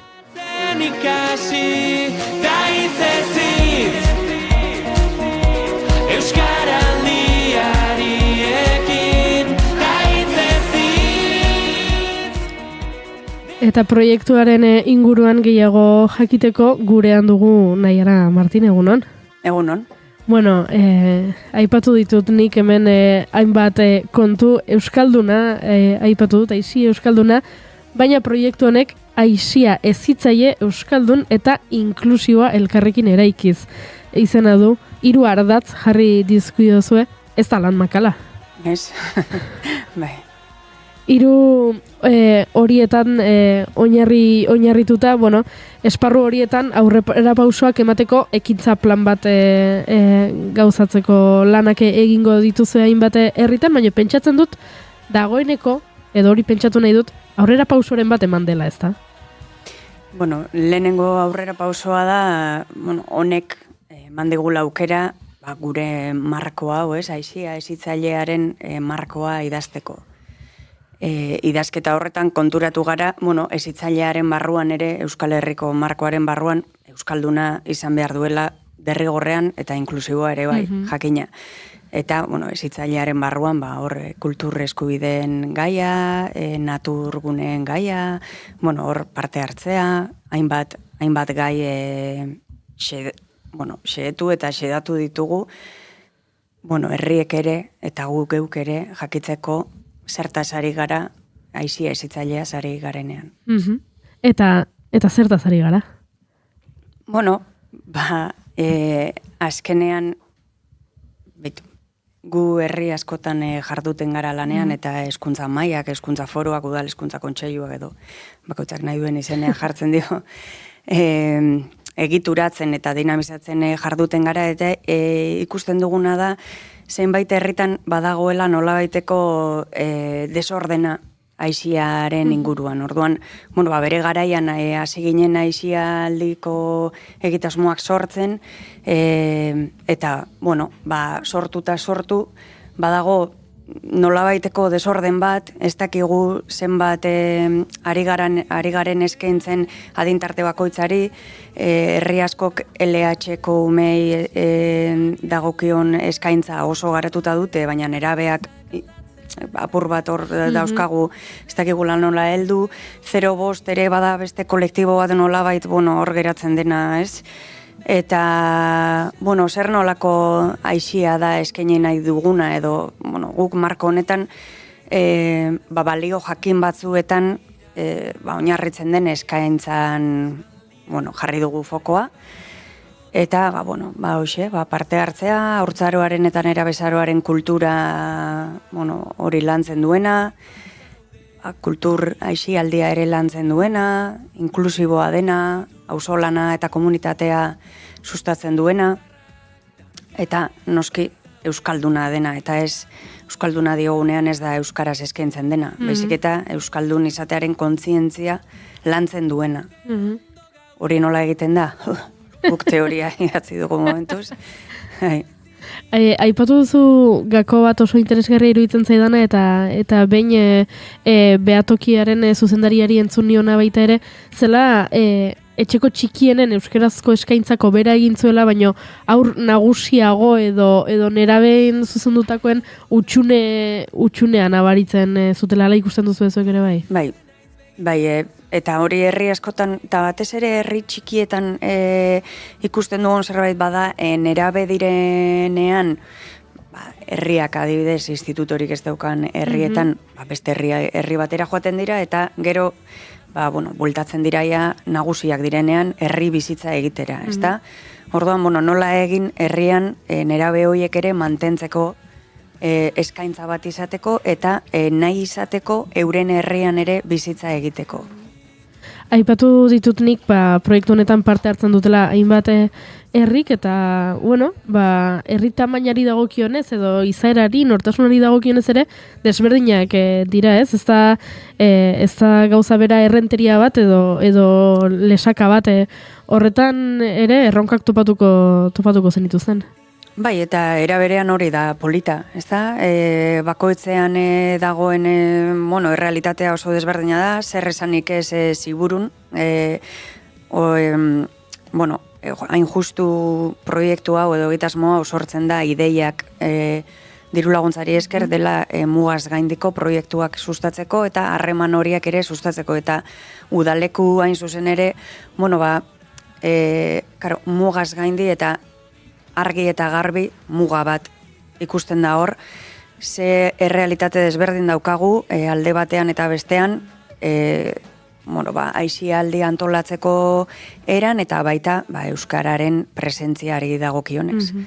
Orduan herri bakoitzak bere errealitatea dauka, eta horixe da polita, eta guretzako ere Euskal Herriak ezagutzeko aukera ere bada. Azta egun batetik bestera burutuko den proiektu bat, prozesu bat izango da, lehen fase batean ari zarete ez, herri aizietako aizialdian jarduten duten eragileekin hitz egiten, udalekin hitz egiten, zer da topatzea espero duzuena edo orain arte topatu duzuena? orain arte topatu duguna da itxaropentsu daudela herriak, beso zabalik hartu dutela hau, eta beharrezkoa dutela eta dugula hau, bai. Pentsatzen dut prozesu honetan ere garrantzitsua izango dela umei, aurrein, erabei ahotsa ematea. Beraiekin ere egingo duzue hartu emana? Euri da gure helburua, gero herri bakoitzak erabakiko du dauzkan aukeren eta realitateen arabera nola gauzatu. Izan ere, guk bultzatzen duguna da haien parte hartzea edo ahotsa entzutea, baina ez entzun galdetegi bitartez, galdetegi soil baten bitartez edo baizik eta, prozesu bat izatea, benetan eurekin jarri, euren iritziak, mami hori jaso, ezta? Orduan, horrek eskatzen du lanketa bat, eskatzen du erreferente bat egotea herrian, haiekin lan egingo duena, guk baliabide batzuk jarri ditugu mahai gainean, eta gero herri bakoitzak intentsitatea neurtuko du, bai. Bakoitzak bere indarraren arabera eta bere gaitasun eta asmoen arabera. Okerrez banago, 6 bat hilabeteko prozesua izango da? Hori da. Hasi genuen lehenago, urtarrilean eman genion hasiera honi publikoki, eta ziburun bukatuko da ekainaren 6an, hain justu liburu eta disken azoka da, eta bertan amaituko da, eta bai, hori da, eta bitarte horretan, hementxe dihar dugu. Gero, aipatu dute nik ez, badagoela asmoa, gida moduko bate egiteko, pentsatzen dut, topatzen dituzuen praktika onak edo adibide onak ere elkarbanatzea izango dela helburuetako bat. Honek egitasmo honek bi helburu dauzka. Bat da nazio mailara begira jarri dioguna, eta bestea da herrietan landuko duguna, hortaz hitz egin dugu. Eta UESiren lana izango da ikertzea zein sare mailako lanketa bat egiteko zein prozedura jarraitu beharko litzateken. Zenbat aldiz topatu behar gara izateko esanguratsua lanketa hau. Edo ze kezka aman komun sortzen dira herri hauetan aixiari dagokionez. Baliagarria izan da hau, ze praktika on ditugun ere bai, baina batez ere oinarriri begira, hemendik aurrera sare lan hori egiteko eta herriei baliabideak eskaintzeko, zer da hortik identifikatu diren gabeziak edo beharrak edo oinarrik berak gerora asetu ditzakenak. UESi aipatu dezu, nik ere aipatu dut, UESi, oinarri eta hau da lekuak hiruak zabiltzatela elkarlanean, horrela izan da hasieratik edo gerora elkartu zarete, jaio da proiektua hiruen elkarrekintzatik, nola izan da? Historikoki edo, lehenagotik ere UESik eta oinarrek badaukate euren ibilbidea, euren lanketa horretan, beste proiektu batzuetan ere badiar dugu elkarrekin, eta ideazio fase batetik dator hau eta gerora mugaz gaindiko lanketa hori egiteko, proposatu genion udalekuria nahi zuen egitasmoan sartu, eta gero mailerekin batera eman diogu gerora forma hau, prestakuntza jaso ditugu elkarrekin, martxoaren 3an Baionara goaz, berba egitera, eta, elkartzen gara, tartean, bai. Aipatu duzu herriak itxaropentsu daudela, zuek? Gure bai, ni aixialdi mundutik nator, eta benetan uste dut oso beharrezkoa dela hau, bai markoa bera, ez da marko bat hemendik 10 urtera aldatuko ez dena, gu ere ikasten ari gara, idazten ari garen bitarte horretan ere, gauza asko ikasi ditugu eta edozein momentutan bada moldagarria eta aldagarria den marko bat, baina ustot markoa bera beharrezkoa dela eta prozesu ere bai. Eta gerora honek ondo funtzionatzen badu, gure gainontzeko 50 piku herri hoietan ere txertatzeko modukoa izango da.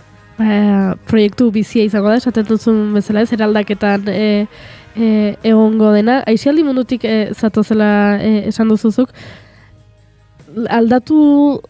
aldatu dira gauzak azkeneko zakit 10 urtetan? Bai, izugarri, esango nuke.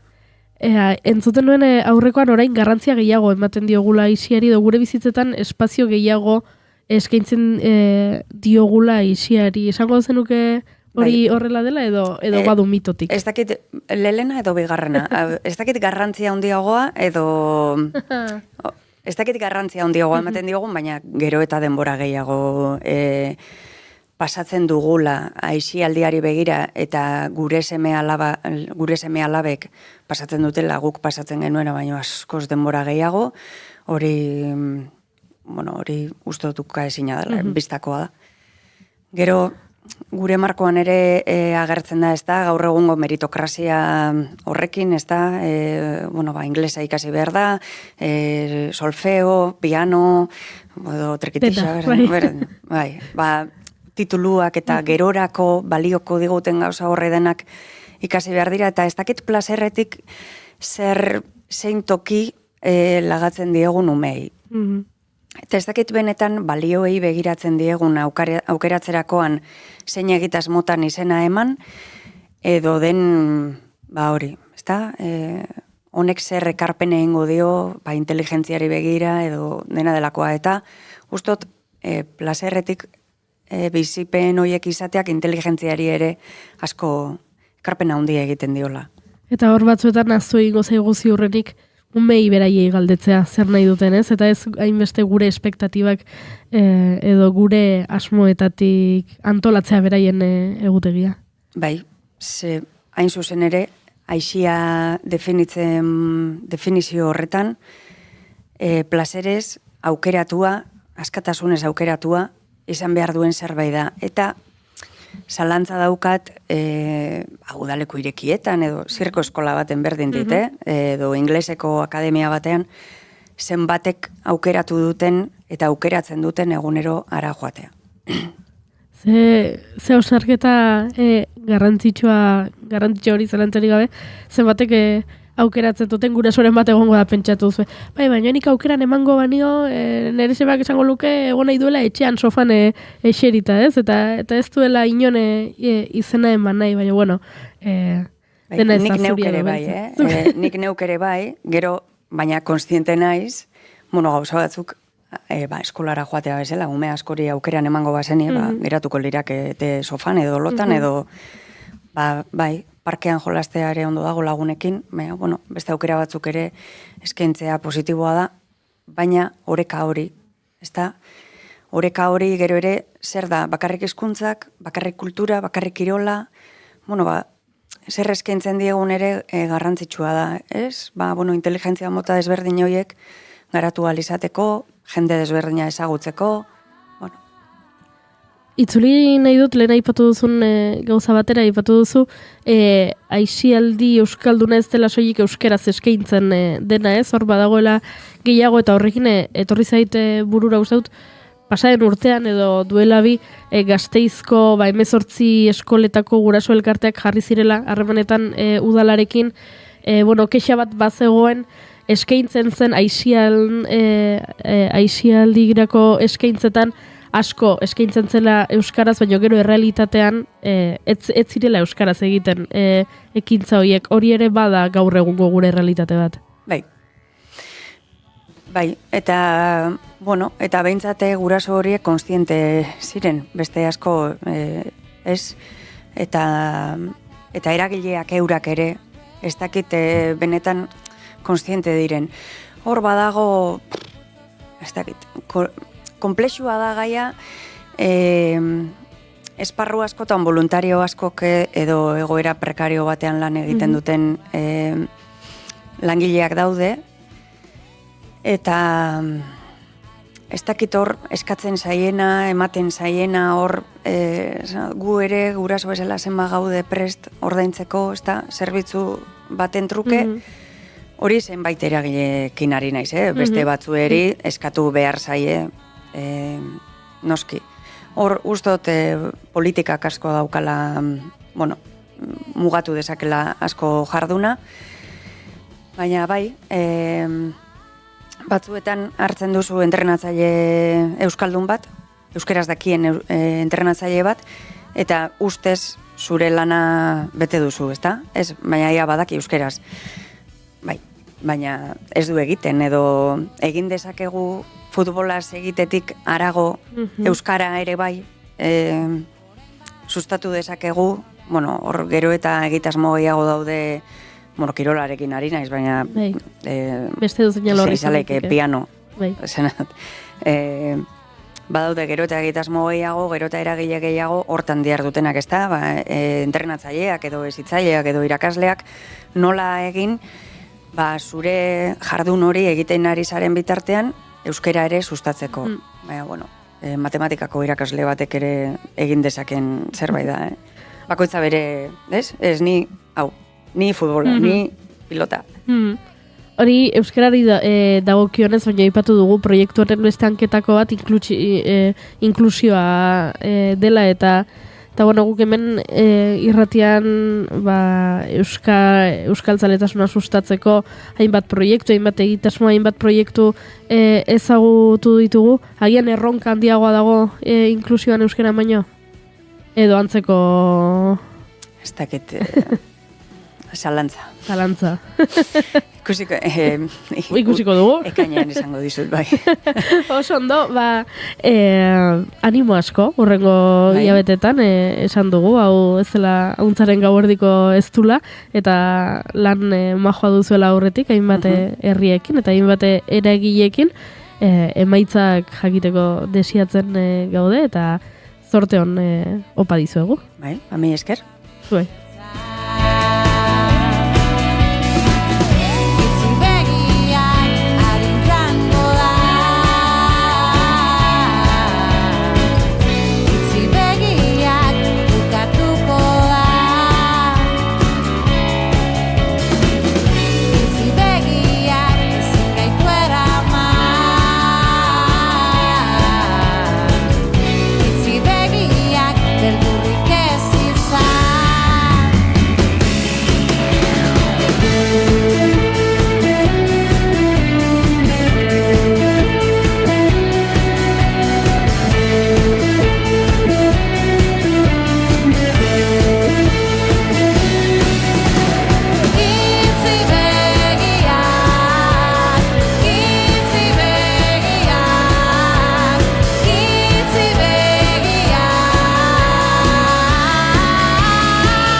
Naiz irratia, zuk nahi duzunean entzuteko aukera duzu egun osoan zehar.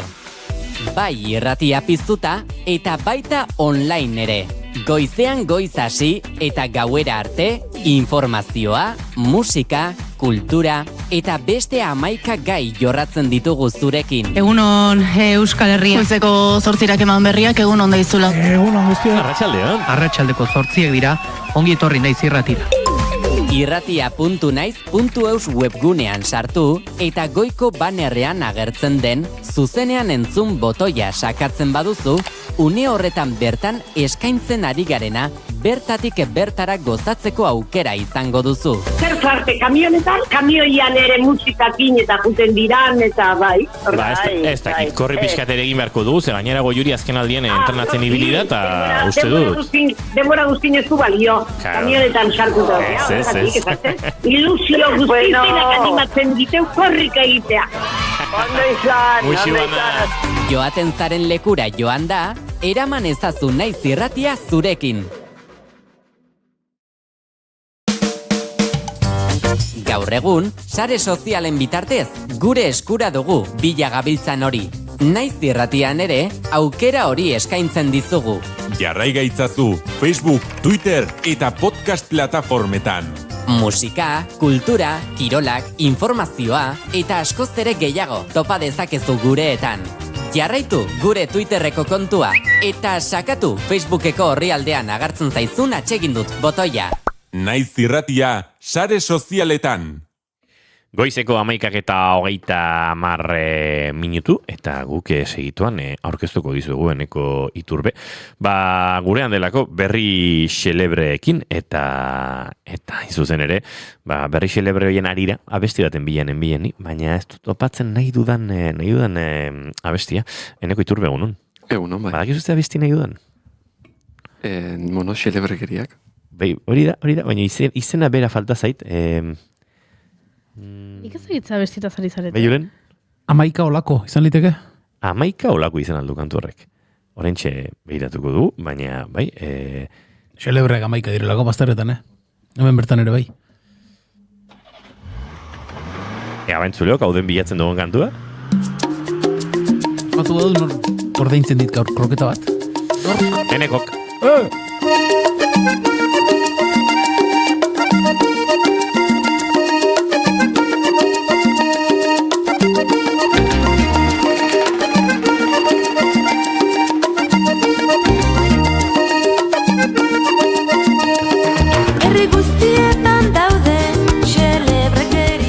Gaur kroketa jango du Julen Goikoetxo Arbegozok eta zoriontxo egingo du bere sekzioa eneko iturbe otamendik. Ze gauza xelebreak dakartzen enekok, dagoeneko itura bilakatu zaigu eta nolabait tarte hau sekziotzeko beharra edo sentitu dugu eta sekzio bat sortzeko izenburua eta kantua behar dugu.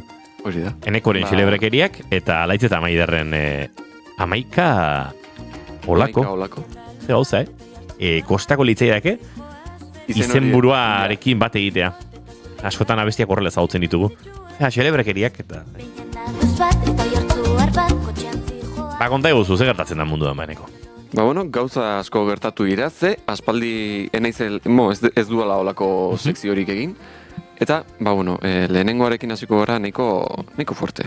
Edo pixka fuerte, esango dugu. 80 urteko britainiar batek loteria irabazi eta narkotrafikoko imperio kriminala sortzen du. Amatxo maitia. Hori da. Loterian 2,4 milioi libra irabazi zituen, hau da, 2,67 milioi euro. Bai. 80 urteko britainiar batek 16 urteko kartzela zigorra ezarri diote. Manchester eskualdean zuen narkotrafiko talde baten buru izateagatik. Eta 288 milioi librako balio zuen narkotrafiko talde honek, hau da, 332 milioi euro, eta azido barbiturikoarekin trafikatzen zuten. Hori zera afeitatzeko krema ez? Bai, antzeko zozer. Oso ondo Julen. Kroketa negatibo, zero ongatu eiz. Barkatu, tokatzen zaizkizu 80 urterekin. 2,4 milioi libra, 2,8... Bueno, 80ekin ez, pixka bat lentxeago. Bale? Eta esan zara narkotrafikoan? Bai. Tiponek behar duna da belar ondoko bat. Aian behar zuen denbora pasa bat. Agian. Claro. Eta golfean jokatu ordez? Edo padelean? Edo... Agian sekzio honetan atera nahi zuen. Hori izan daiteke. Igual bazuen, eneko iturbe otamen diren xelebrekerien berri, eta nahi zuen ona iritsi. Nahi etziaz esan ez dela zaplasteko atemateko. Bai, pixka bat, bai. Baina ez narkotrafikoaren aurka nagoelako, egon naitekela, baina... Egon naitekela, baina agian ez, Agian narkotrafikoaren zalea naiz. Baina kontua da, niri hemen kezkatzen nauena, edo sumintzen nauena, ez da berak narkotrafiko kate bat garatu izana. Da, diru hori, bizitzen eta bestei laguntzen eta gozatzen edo inbertitu beharrean. Baina bizio oso xamarra izango zen eta esango zen, bani hemendik elur bola txiki batetik egingo dut segulako elur panpina zarra. Baina, barkatu, elurraren ere ondo ekarrita. Lau bizitetarako azido barbiturikoaren zako dirua zuen. Beste batzuk egin zezaketen lan zikina. Baina... Breaking Bad ikusi eta pentsatu zuen, nik ere hau egin dezaket. Igual da botere gozea, ez? Epika narkotrafikanteen narratiba epiko hori, ez? Bai, agian, izan dut. Bida Mexikon mentxok nola bukatu duen? Hori baino gehiago da, 80 urterekin. Zate bat bidazu 50 marrekin, Piskalenago, 70 marrekin. 80 urterekin ja ez zaude, zertarako? Arkatu, entzuleren baldin bago 80 urterekin. Horrelako lokaztietan sartzeko diot. Ez den egongo da igual, 16 urteko kartzela zigorra osatzeko. Sartu ere ez da higo, akaso? Ja, 80 urterekin, ez dakit, erresuma batuko justizian hori nola kudeatzen duten, baina justu ibiliko da. Nik ere ez dakit nola kudeatzuko duten, baina, bueno, 16 urteko kartzela zigorra dauka, eta bete beharko du behintzat. Hau da, tipoa.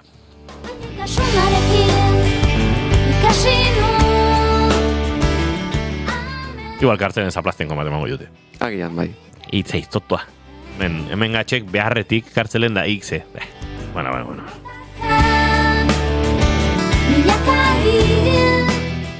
Nio.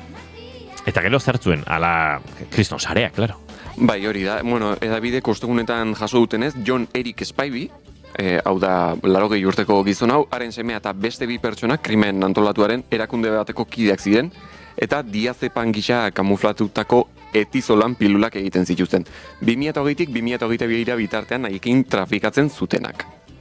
4 ingelesak Boltongo auzitegi batean aurrean agertu ziren duela hilabete Uigameko aguraren landa inguruaren eta ingurune lasaian ere zu armak edo suzko armak edukitzagatik eta haiekin ere trafikatzeagatik.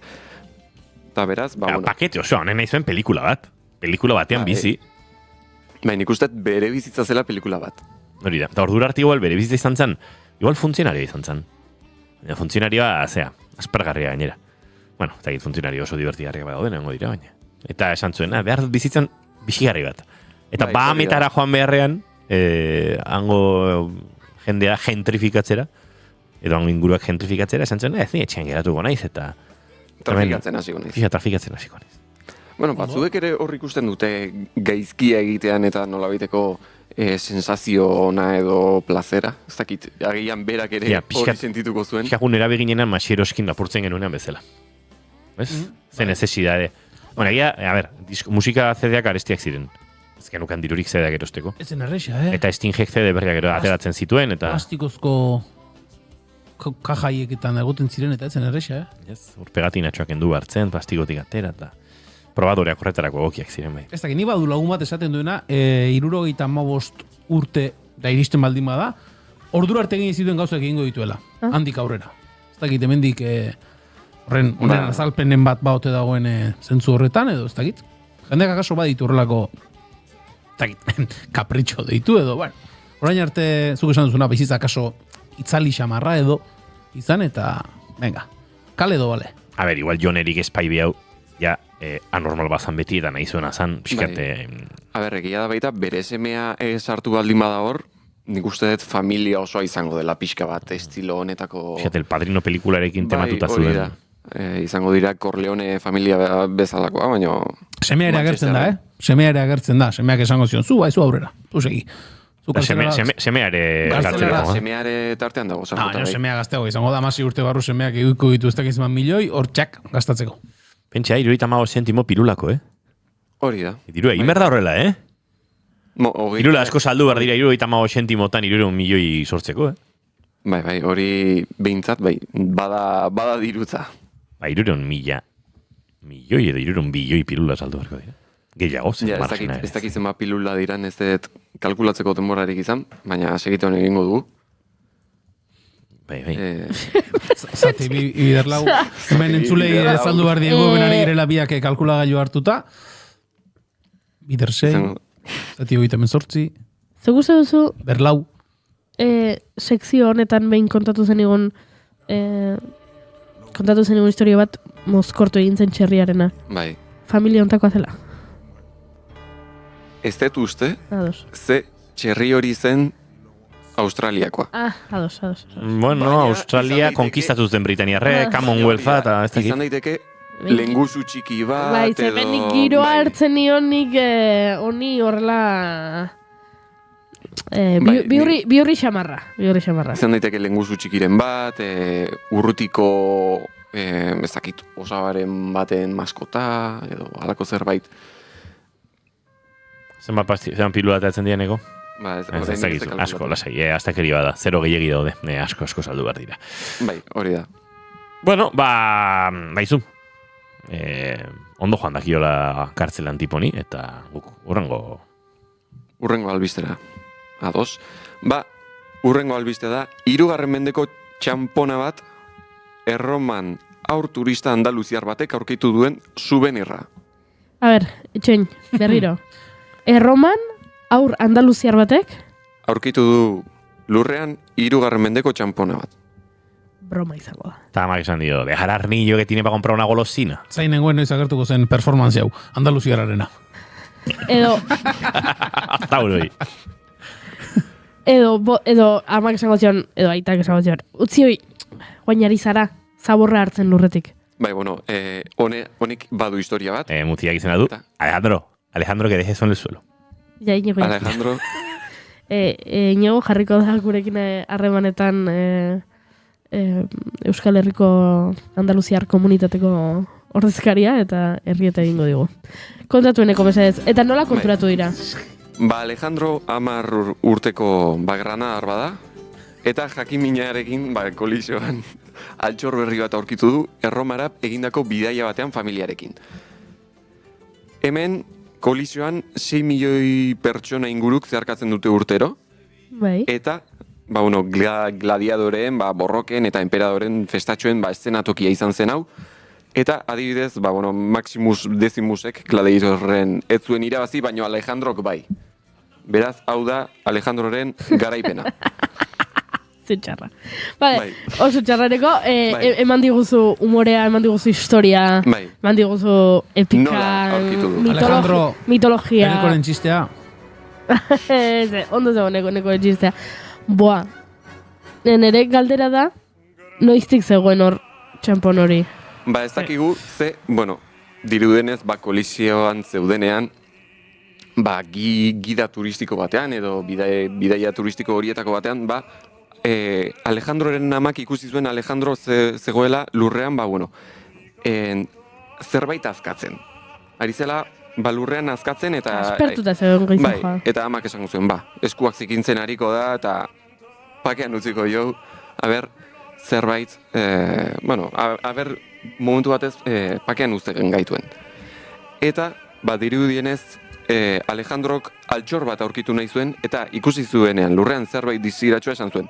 Hau da, altxorra. Hau da, aurkitzen ari nintzen altxorra. Eta, kasualidadez, ia 2.000 urtetan ezkutatuta egon den txampona bat aurkitu du, eta amak eta zuzenean, amari erakutsi zion txampona behin ateratakoan. Eta amak esan zuen, txampona ikusi zuenean, argi zuela, hori etzela souvenir bat, eta hori badazela benetako altxor bat. Eta beraz, gidariari eman zioten, gidako gidariari, Raul izena duela, eta arek argazki bat atera eta arkeologo bati bidali zion. Eta kasualidadez, ez kasualidadez ez, kolisioaren gida hau amaitzerakoan irteeran Italiako Polizia eta Arkeologia Museoko zuzendaria zeuden haien zai, txampona ikusteko. Azkar egin zituzten gauzak, argazkia bidali orduko denak antzituzten zai, usai hartuko zuten zerbait garrantzitsua zela orduan. Eta, dirudienez, Alejandrok aurkitu zuena brontzezko txampona bada, Sizian Kristo ondoren 270 eta 275 urten artean ekoitzita, Aurelio bat. Eta alde batean, Augusto Emperadorearen inskripzioa bat du, eta beste aldean, atzealdean, Emperadorearen irudia du, emakume bati eskua ematen. Eta, jakina, aurkikuntza honek, familia honen bidaia guztiz aldatu du. Erromantzear, orain bidaia turistiko bat izan beharren, bada beste zerbait, ezta? Eta Italiako hiriburuko Arkeologia Museoko taldea karrera egin zioten familiari, umearekin hitz egin dute, bere zortea txalotu zuten, eta bisitak publikora normalean itxita dauden guneetara gonbidatu zuten familia hau. Eta horretaz gain, koliseoko langileek Alejandrok egindako batikan, saritu egin zuten Alejandro, besteak beste, historia liburuekin, opari batzuekin, beste dozein turistentzat ezinezkoa diren panoramikekin, eta baita non txetutelatzen zate proiektuaren lehen enbaixadorea tituluarekin. Ondo. Eta ez da, 4 liburu eta bizkarreko bat. Eta txampona, gehiago dago. Horretaz gain, bizitza osorako, museorako sarrera doainik du. Julen, ez zio balioak endu, Piskat gaiztoa, muti horrekoen, museo hortan, ez dakit, muti hori izango da, ez dakit. Museo hortan lo egin dezake. Bai, idolo bat, mundu guztiak miretxiko du, ara joten danean jendeak bata besteari galdetuko diote, hori da, txampona topatu zuena. Hori oso ondo, baina bizimodu ateratzeko agian agure Britainiararekin bazkide egin beharko du, narkotrafikoaren kartelean. Orduan hemendik aurrera kolisiora joaten baldin bagara, komeni da txurtxiki bat eramatea, ez, poltsikoan. Bai, zerbait diztira egiten baldin badu, ez dakizu aurretik pasaden jubilatuaren urrezko hortza den, edo duela 2000 urteko txampon baden. Beraz, badazpada ere, makurtute bili, bera begire. Aurreko jubilatuaren urrezko hortza ere, baliozkoa izango da. Hori ere egia. Agian beste gauza batzuetako, baina... Igual hori bultikoan sartu eta diru pixetateako diozu. Hala ere, Alejandrok museoa bizitazaken nahi duenean. Baina badira munduan, bizitatu ezingo dituenean bat toki. Hori da. Ze, 3. albistea, ondo lotuta inigo, da munduan bisitatu ezin daitezken 6 leku. Bisitatu ezin daitezken 6 leku. Ezin daitezke. Zu, esaten zu, gustatuko lizaeke, ez dakit, oporretara joatera, baina ez dakin nora. Vale, nik esango dizut nora ez joan. Zezin dezu. Ados. Momentu honetan nere logelara. Ezin ez dugun. Ezin du inork joan momentu honetan nere logelara. Egatik. Badiru dielako lapur bat sartu dela. Eta dena hankazgora utzi duela. Lapur hori ni naiz. Orain ez ziotuzten inorri nere logelan sartan. Ados. Lehenengo kokalekuarekin hasiko gara. Ipar Sentinel uhartea. Hau, Indian dago. Uharte hau, tribu sentinelesaren etxea da mundutik isolatuta dagoena. Hori dela eta Indiako agintariek debekatu egin zuten ura bisitatzeak kanpoko gaixotasunetatik babesteko eta haien bizimodua zaintzeko. Eta ez diri neurriaren aurka daudenik bertakoak. Ze gehiegi hurbiltzen diren ontziei geziak jaurtitzen dizkiotelako. Beraz, Ipar Sentinel uhartea. Indian, ezin da bisitatu, tribu bat dagoelako bertan zu atakatzeko prest. Bueno, ondo dago jakita, inigo piraguarekin urbiltzen mazara kontuz, eh? Bai, bazpade. Urrengoa? Brasilera goraz. Eta hau da, zugeen uhartea edo Illa das Cobras. Zakin nola hauskatzen den. Ja, eko nabarmena da, ez edo? Bai, izenarekin, ondorioak atera ditzazke zue, nahiko nabarmena da, zugeak daude uharte honetan, kobrak, besteak beste, eta, zuge hauek dira arriskutsuak eta munduko pozointxuenetariko batzuk aurkitzen dira uharte honetan. Eta, arrisku handiegia da guztekabeko bisitarientzat, eta beraz, mendutako ikertzaileak baino ezin dira joan bertara. Segurtasun neurri zorrotzak hartuta. Hori, noski. Beharko? Bai.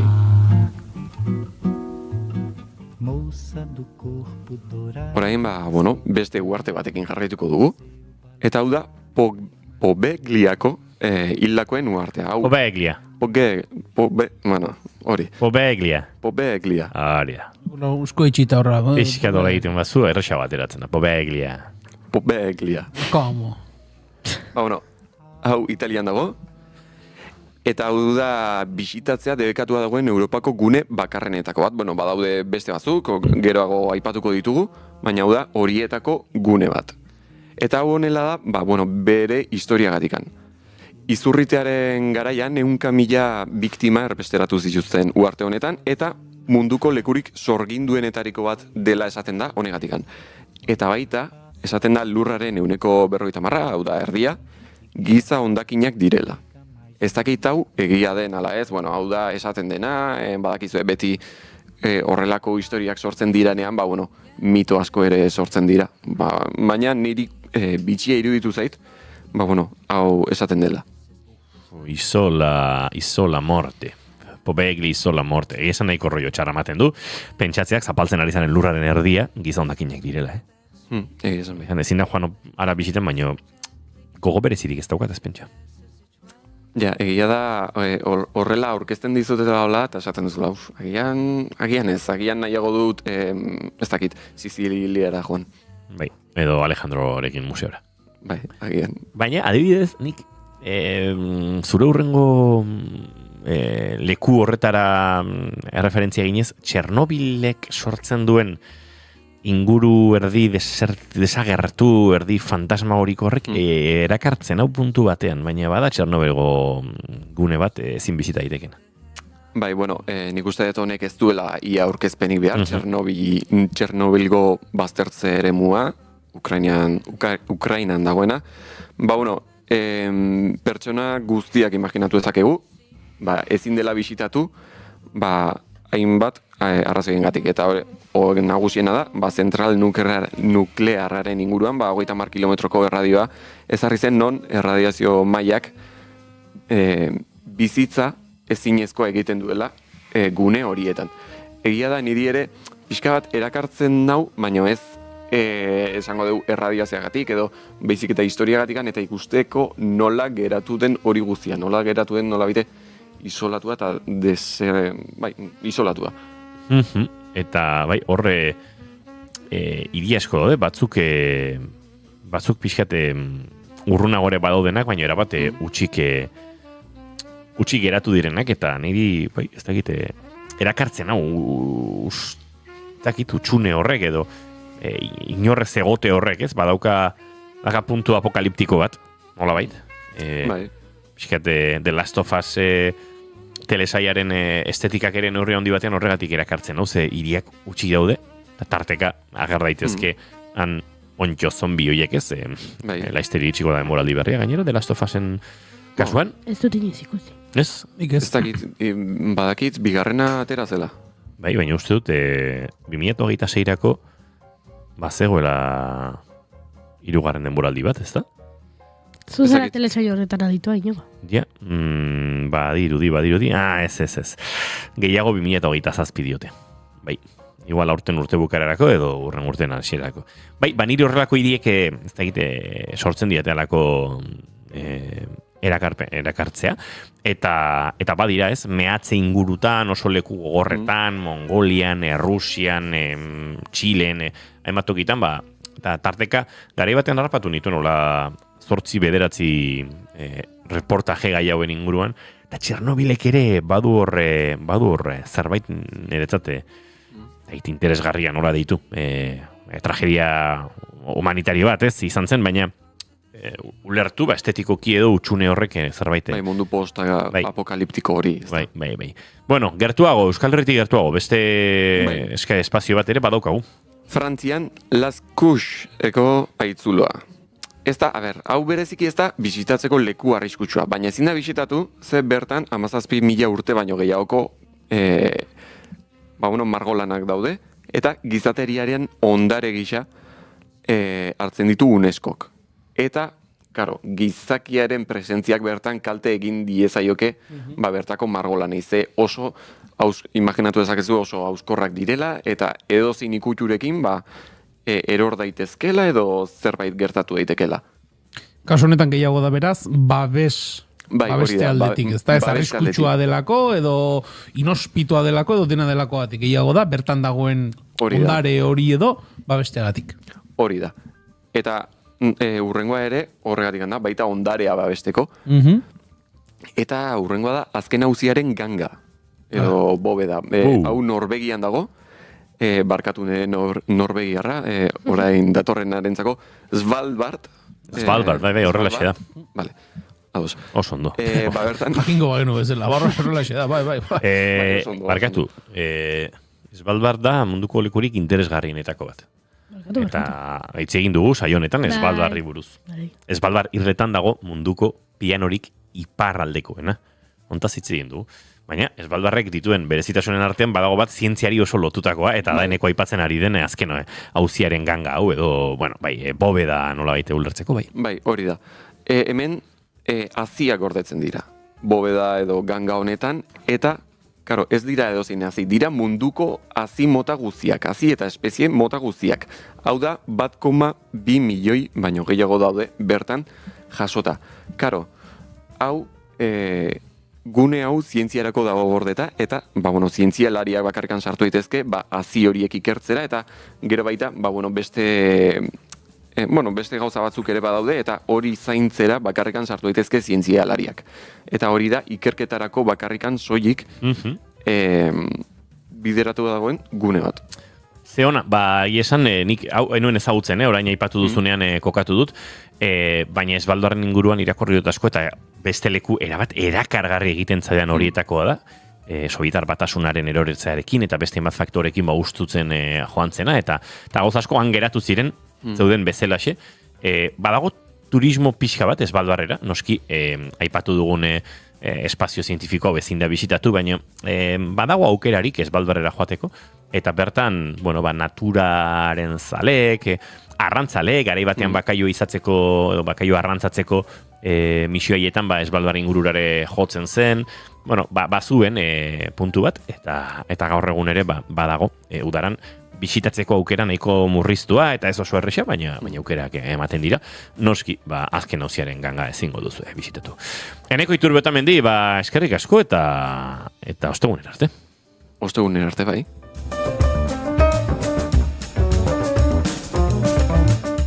Eta entzuleo guk agur esateko ordua badaukagu, eta agur esateko, salsa edo samba soinu hauek, hobeto esan da, samba doinu hauek, alde batera utziko ditugu, eta honako kantuarekin esango dizuegu agur.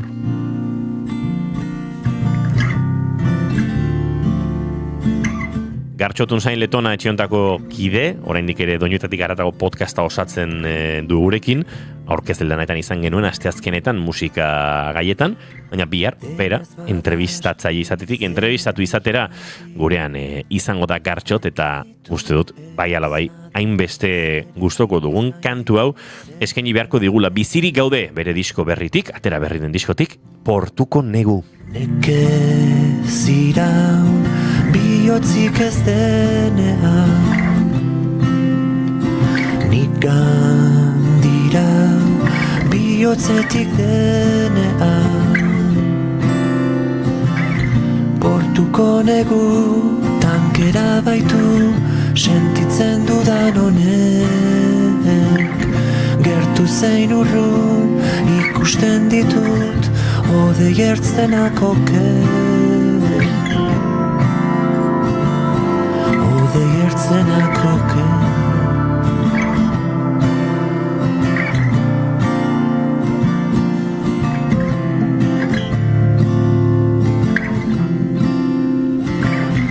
Denez bada aski zeren bilan abil, akitu ez nadin, pausoak beregan soa daramaki. Nekez iraun bihotzik ez denean, nik gandira bihotzetik denean, Portuko negu tankera baitu sentitzen dudan honek, gertu zein urrun ikusten ditut odei ertzenak oker, Portuko negu tankera baitu sentitzen dudan honek, elkar atertuz poza ari du iraun dezala arren. Entzuleok bihar Gartxotun zain letona izango dugu gurean Portuko negu eta bestelako eta hitz egiteko. Julen Goikoetxe Arbegozo, bihar arte. Hori da, ondibili. Goiuri ez eizaran dia zuere bihar arte. Bihar arte. Entzuleok, plazera baduzu egu hementsi izango bihar, goizeko 10:00 orain informazioaren txanda hementxe naiz irratian.